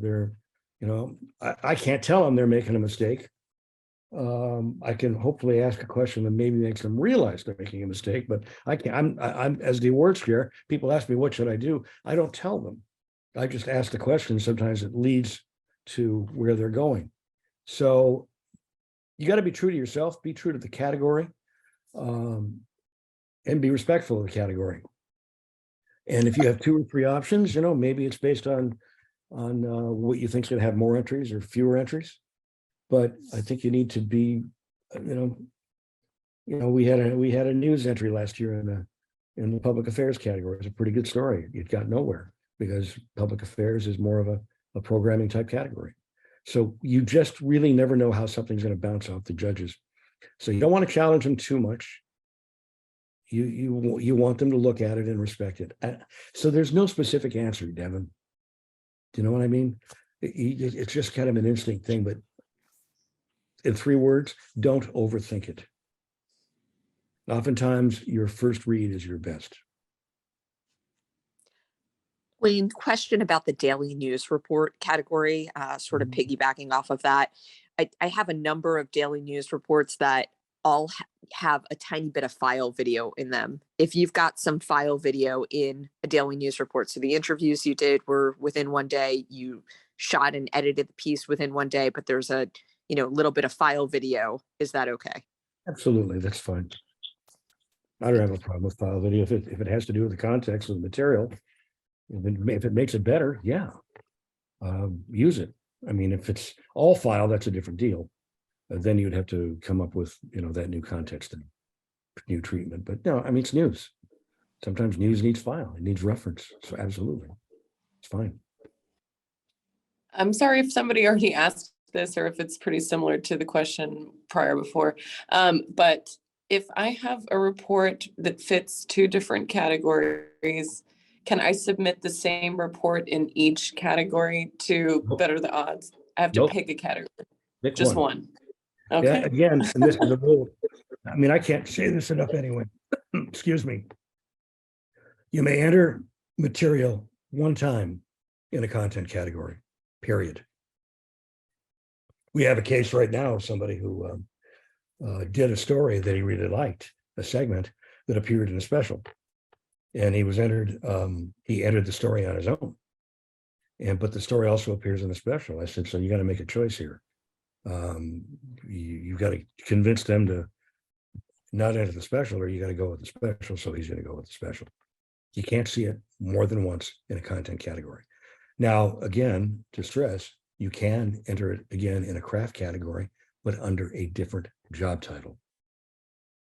So Ella, the rule is no entrant may receive, and this is like the grail. If you remember this, you're good with like 85% of the submission errors we see. You cannot receive more than 1 Emmy for doing the same job in the same entry. Okay. Now you can receive more than 1 Emmy for the entry, but you have to be in a different role.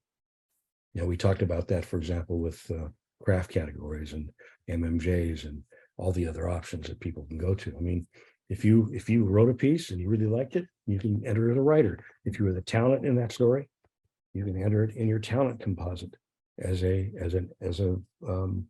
reporter.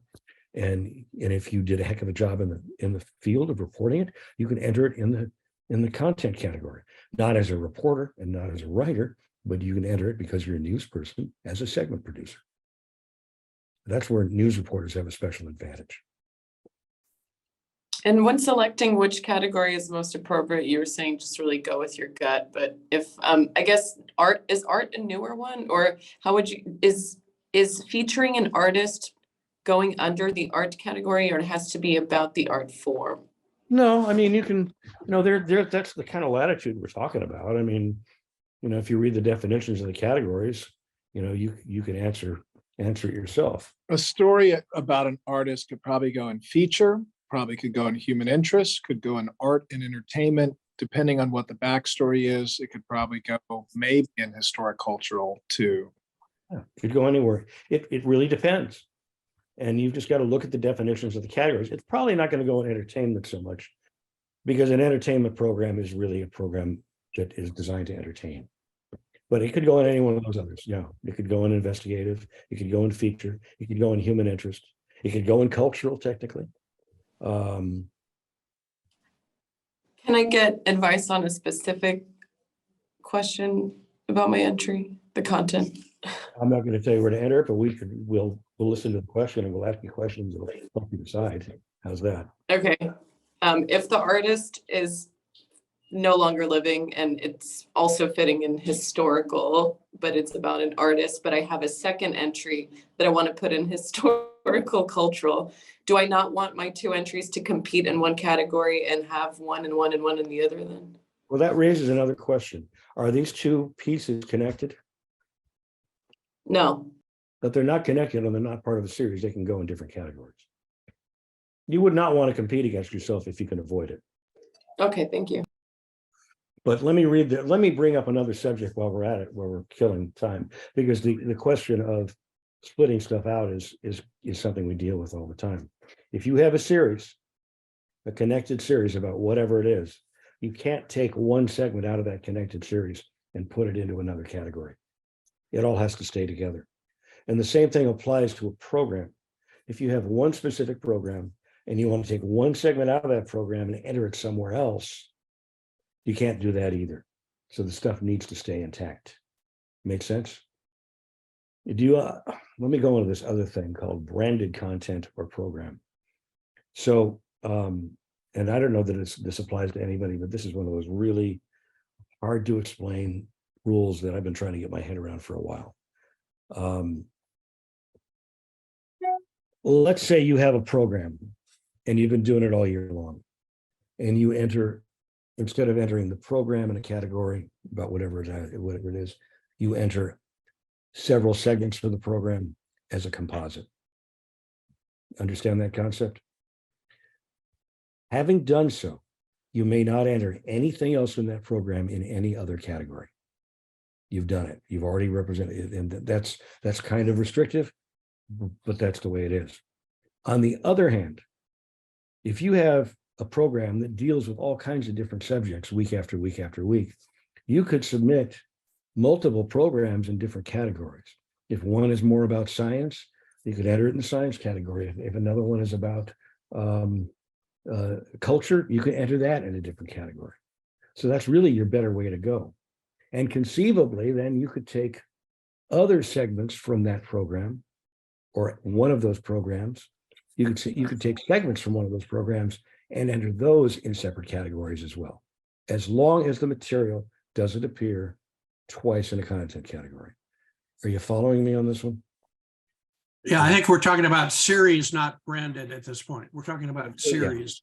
Yeah. So a program series, and you're talking about if you're entering as a series and you're entering 4 different episodes of that series, that's what's eliminating it from other categories. Branded content is a different issue. Branded content is if it's branded as investigative, is it investigative? That's the branded issue. But series is a different subject.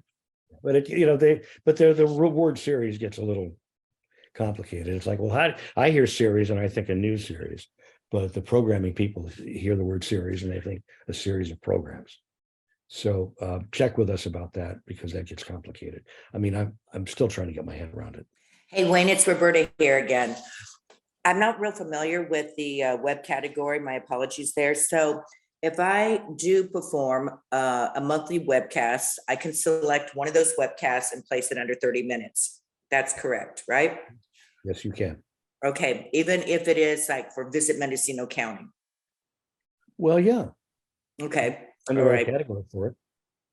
All right, and then now if I have a reporting story and they lift it and put it on the web at my television station, can I submit under a web category for that and still use it for a regular category? Such No. as, nope, No. okay. The content, again, it's the word content. It's not where the content appeared, it's what the content is. So again, it's that rule I keep coming back to. You can't receive 2 Emmys for doing the same work in 2 categories. So it doesn't matter whether you submit it out of the newscast or submit it off web. It's what you submit that matters. Okay. Either is eligible. All right, thank you. And thank you so much for taking your time and doing this. Oh no, we're helping ourselves here. We'd And rather I spend 2 hours here than write more emails to you. We just want everybody to get it right. Just one more clarification on the web or internet entries, and that is that it has to be a public website.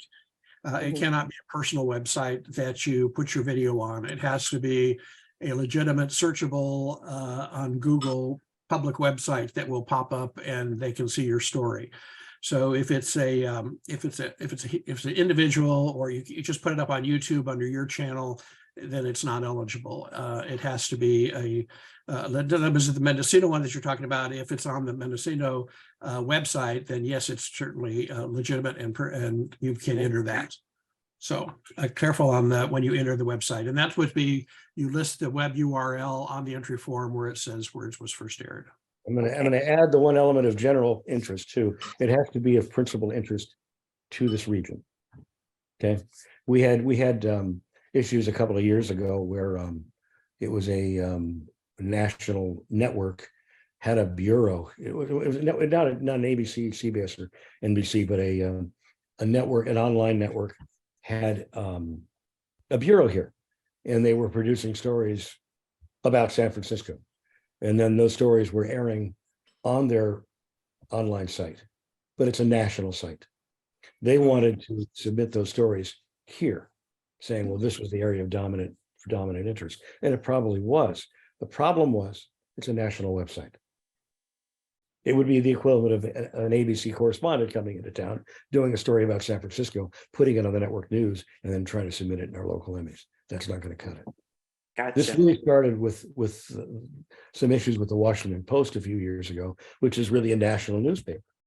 And they would do all kinds of stuff, and then they would submit it in the local Emmys, and there was a hue and an outcry over that after a while, and they had to stop it. And that's when we came up with the definition of it has to be of regional interest. So that's one of your tests, regional interest here, predominant. And Daniel Ramirez, you've been pretty quiet.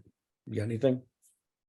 Hello, everyone. No, I've just been tuning in, and I mean, granted, over the course of this segment, I've had most of my questions answered, or at least the ones that I've been able to come up with along the way from hearing the responses to other people. So a lot of insightful information and getting ready for at least for me personally, my first Emmy season. Looking forward to it.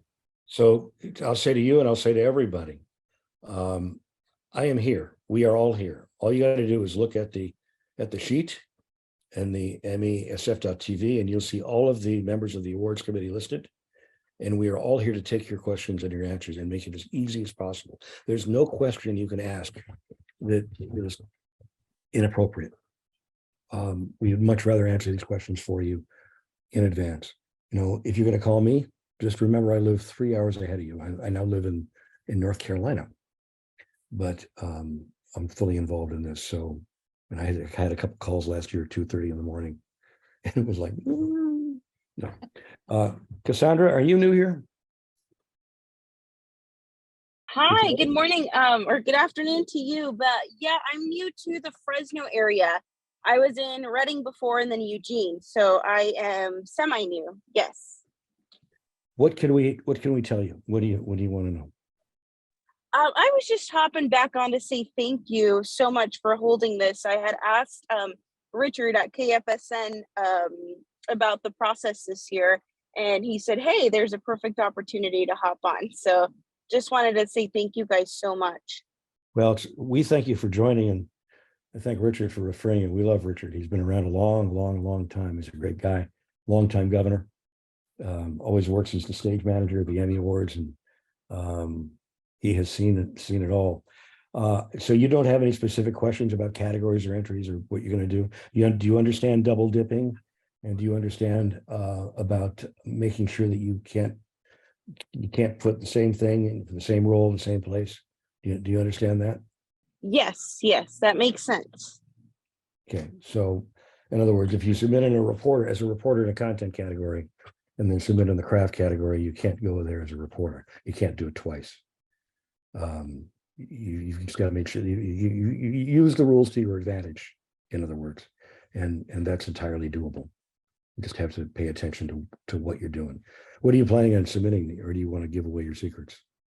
Well, I'm the race and culture reporter, so I do a lot of those, heartwarming stories where the one I can think of is I interviewed a working princess from Cambodia that is left her royal title, but is here in Fresno and giving back to the community.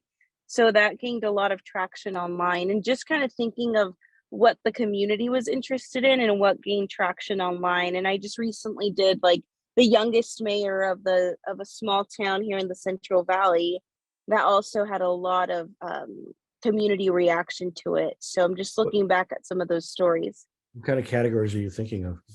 Sounds like you do a lot of DEI type stuff, diversity, equity, inclusion, correct? Yes, that is my kind of my purpose in my role is finding those underserved communities and highlighting the good stuff going on there and people helping those communities. So there are other categories that you can consider as well. Human interest, probably. The princess story could go under cultural. You could also go under serious feature or light feature. So, spread it out. It's kind of like going to Las Vegas and you're playing roulette, and you pick a number. You can put all your cards on one, or you can put a little on the red, a little on the black, a little number over here, a little over there, and cover yourself. So if you have questions, make sure you reach out to me. I'm not going to tell you what to do. None of us are going to tell you what to do, but we may be able to ask you questions that will answer it for yourself. Okay. Okay, I appreciate that. I will connect with you via email. Okay. Have you looked at our website and read the tips for entering? I briefly looked at it. I have to go back and study it a little more. That's really important stuff. It'll help you keep from making mistakes and to be most efficient. And then there's another thing in there. There's a long quiz, which we're going to update pretty quick. And bottom line is, if you understand this quiz, you're going to understand everything you need to know about entering these awards and following the rules and not getting dinged with a "please do it again" kind of phone call. Perfect. That's a great idea. I will make sure to look out for the quiz. Okay. Well, good luck, and we'll talk or stick around. I think the Hawaiian contingent is going to come on in about 1 minute, hopefully. Hi, sorry, I have a question. My name's Stephanie. I'm a producer at Telemundo 33 in Fresno. I kind of wanted to piggyback on one of my colleagues' questions. I know that we're based in Sacramento, but we do a lot of reporting of Fresno and Visalia. Sometimes we have breaking news where the content is strictly Fresno and that region, but we are stationed here in Sacramento. So my question is, if you want to submit something, is it where you work or you're stationed at, or is it the area that you're reporting? Because I'm stationed in Sacramento, but we have two different channels, which is KCSO and KNSO. What would be your recommendation there? Am I submitting for Sacramento area, or am I submitting for that other area. You're submitting for where it aired or where it was broadcast from. For example, I don't think Visalia is even in our region. Is it, Daryl? I don't think it is. Yes, it I is. think I saw it on the, Yes, it yeah. is. And if it's a dual newscast, if it's the same newscast that's put on both stations, it would still be a Sacramento entry. It would not be a Okay. Fresno entry. Got it. Okay. Okay. I know that one of my colleagues had already asked it, but I just wanted to clarify one more time because I know that that's been kind of the topic at our station. Yeah. Yeah, Again, the same thing was asked about the Univision stations where Sacramento and Fresno share stories back and forth. It's where you work and what station it was aired on. So if you work in Sacramento, it's a Sacramento entry. If you work in Fresno, it's a Fresno entry. Okay, perfect. Thank you for clarifying. yeah. The other rule is don't overthink. Don't overthink. Yeah, I think that's what everybody's kind of dealing with right now. But I know that at least our station, we've kind of, this wouldn't be my first time, this would be my second time, but I know that, I mean, this is all kind of brand new to a lot of people in our station. So this meeting has been really informative for us, at least. The important part is, as you prepare these entries, if you have any questions at all, don't be ashamed or embarrassed to reach out, because that's what this committee is here for. Everybody on this committee has a great deal of experience and they can answer most questions. Just do it by email, and then you can always reach out with a quick question to Daryl or reach out with a quick question to me or anybody on that list. Yeah, I wasn't aware of the questions that you had published, so I'm probably gonna read that up, and you guys will probably see a couple of emails from me. But I know that we're very excited for our entries this year. So send me a direct email now, and I will send you the latest, freshest. Oh my God, I can't believe I wrote this example of just the questions we've had to decide in the last 5-6 years. okay, perfect. I will send one right now. Thank you so much. Yeah, bottom line is, if you read that, you're going to understand pretty much everything there is to understand. Yeah, I kind of already went on the website and kind of just briefly looked at it, but yeah, any information that could help us out is greatly appreciated. Thank you again. Anything else you need, go out of your way. We're here. Thank to you. help. Thank you so much. Who else? Wayne, I have a question. Coincidentally, I met a documentary producer who's making the rounds with her film at film festivals. If and when she decides to put it on television, is she eligible for which year? I mean, is it only the year she puts it on television, or is she disqualified because the previous years it was shown at a film festival? Well, that's an interesting question, and that was something we dealt with. Actually, I had something to do with changing this rule, because we were having people entering documentaries that would be out and about for 7 years, and then they would put the documentary in there the first time it appeared on television. So now we have more specific rules. Well, the first rule on the documentaries, it had to appear on television for the first time within this eligibility period. And it could not have shown, what is it? I think it could have shown a year before elsewhere, but no more than 1 year. And if it showed in more than 50 film festivals on 50 screens, it is not eligible. So there are specific rules. They should get in touch with me on it. I mean, but document. I mean, we sort of, the documentaries, what we were concerned with was that we kind of became the contest of last resort. They would enter all these film festivals, and then they would sell it, and then they put it on TV, and then they would try to win an Emmy Award. We don't want to honor films that were produced for theaters. We want to honor films and documentaries that were produced for television. So that's how the rule evolved. Does that help you? Yes. Hey, Wayne, let's say you submit a story, a general assignment report, and the writer who wrote the intro for the anchor intro. I mean, we're typically submitting our anchor intro, but they have the choice of rewriting it themselves, edit it, or just write a new one. And the person would like to be included in that Emmy entry. What are your thoughts about that? Just strictly on the anchor intro, maybe 2 lines, 3 lines at most? So the person who writes the intro wants to be included for the writing on the story? For the general assignment category. Well, I suppose that's allowable. It's not a huge contribution. We would rather see.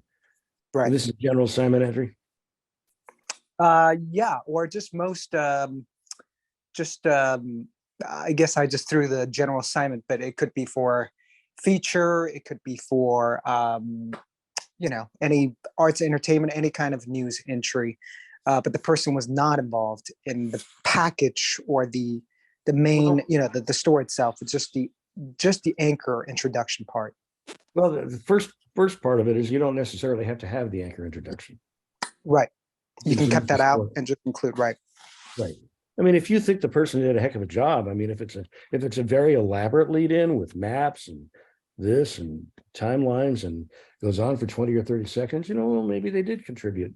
But it comes down to, how much did they contribute? And there are no percentage requirements in any of these categories. Maybe we need them. It's probably a judgment call. Would we allow it? We would probably discuss it in committee. But I don't know. I'll throw that one up now. I mean, I don't know. I think so. I think we'd have to allow it if the entrant allowed it and the entrant invited that person, probably. But it would have to be a fundamental, integral part of that submission. Made sense? Wayne, this is Joyce. If it's a 10-second intro or 15-second intro, it often is written by the producer or it's written by the reporter. And I'm not sure what the major contribution other than the setup to the package it is.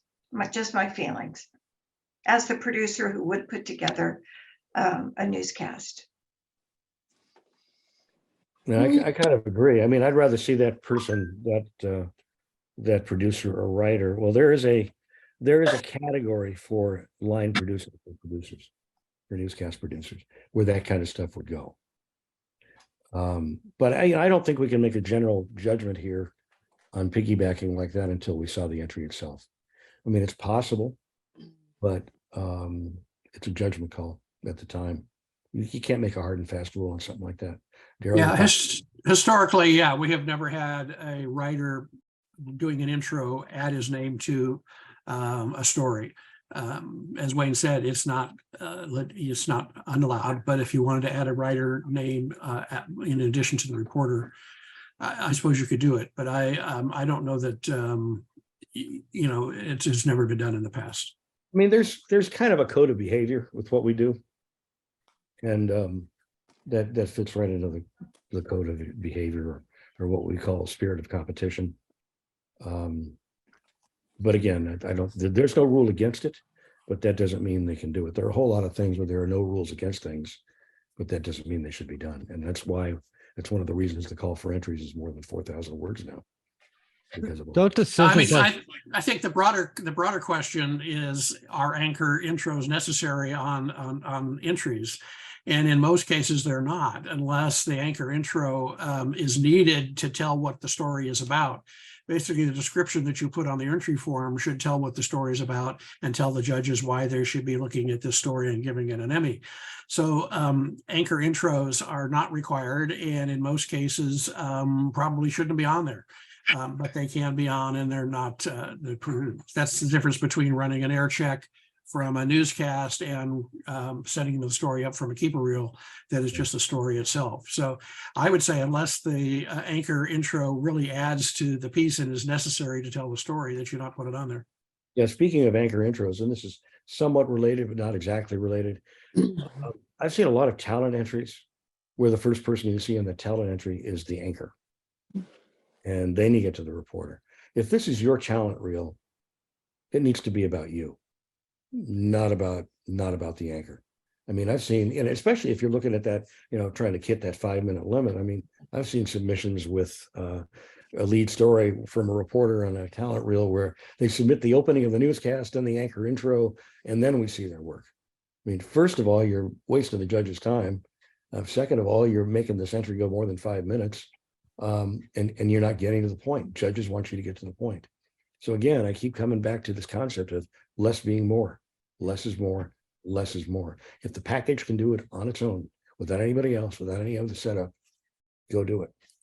Hey, Wayne, I made an announcement yesterday in our newsroom about encouraging people to enter the Emmy Awards. And one of the things that I heard from a couple of anchors in the room was, well, last year there were not even any nominations. And so I'm curious, from in that talent category specifically, the anchor, you know, I know our market is a little different, a little slower paced. It's not a Miami or an LA.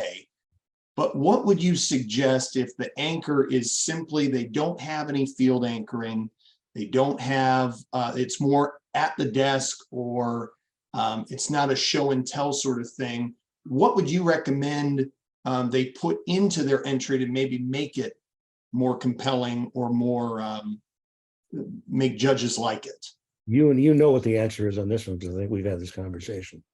We've had a lot of anchor entries.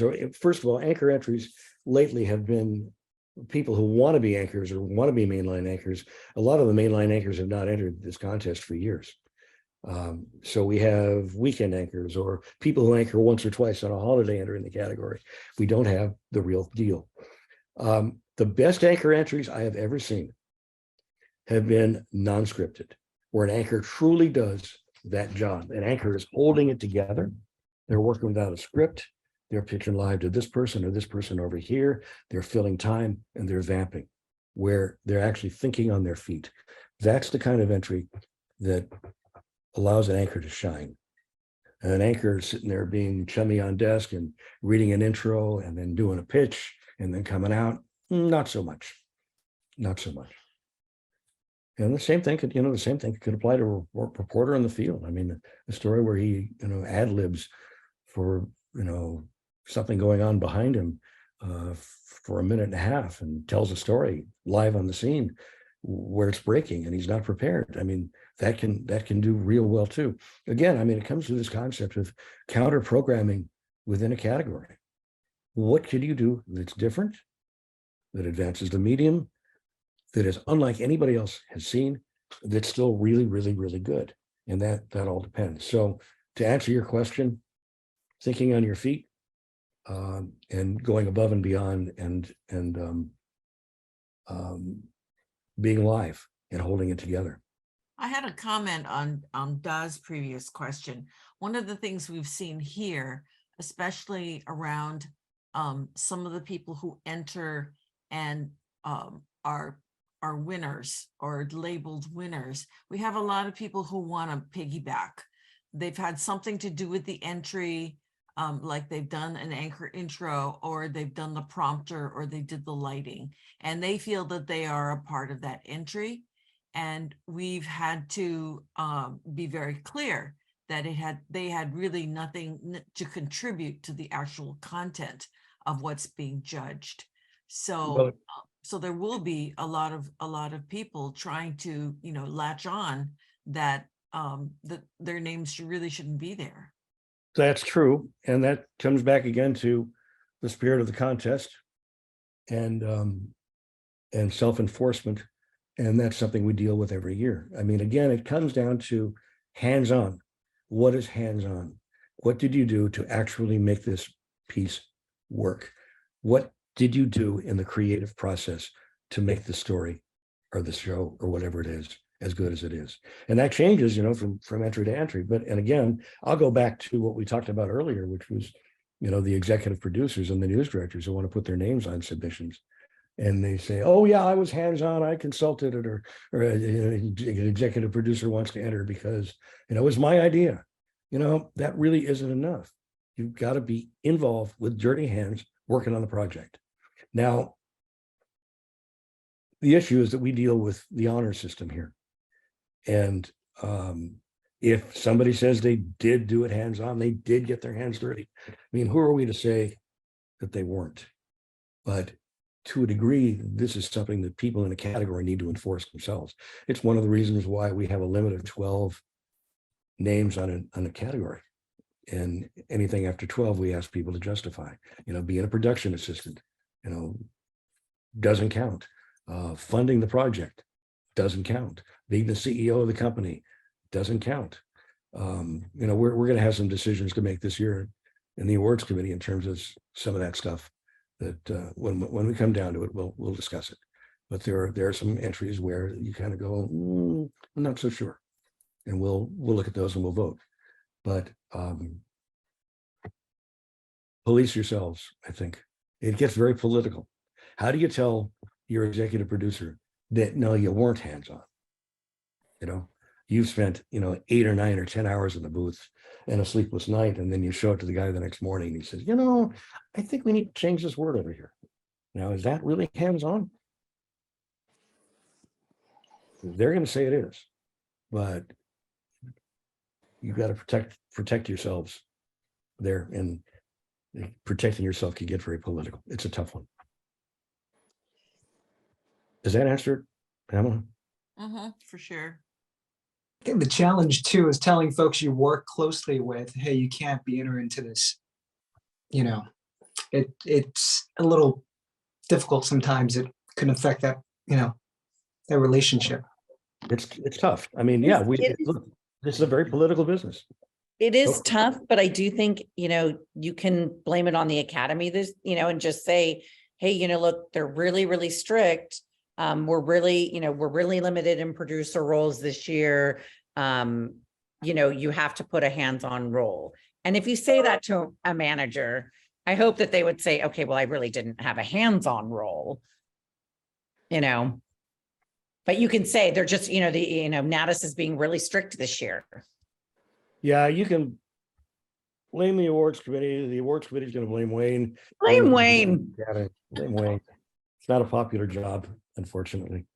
But I keep telling people, it's an important one. I'd rather be a coach than the police. I'd rather be a coach than be the policeman. But sometimes we play both roles, and we'll just have to see. I mean, there's some entries from your station, Paula, that are we'll have to ask some questions about. But you never know. Those are all good questions. And now you're getting into the real gray areas. Thank you. Wayne, Daryl, thank you so much. I mean, I'm gonna step out. It was really good information that we got several questions and the reporters and the producers who asked. I already sent you out an email about if you want to share that with me, the pointers and all that stuff. And nothing. Thank you so much. And I can't wait for this Emmy chapter awards for this year. I see your email, Carl. There's no question though. So make sure that you get back to us with questions, okay? Okay. I keep telling, I can't say this enough. Do not be bashful. All right. Because we want the Spanish contest to get growing again and get people enthused. Yes. Thank you so much. Thank you so much for joining us. Okay. Thank you. Bye-bye. Bye.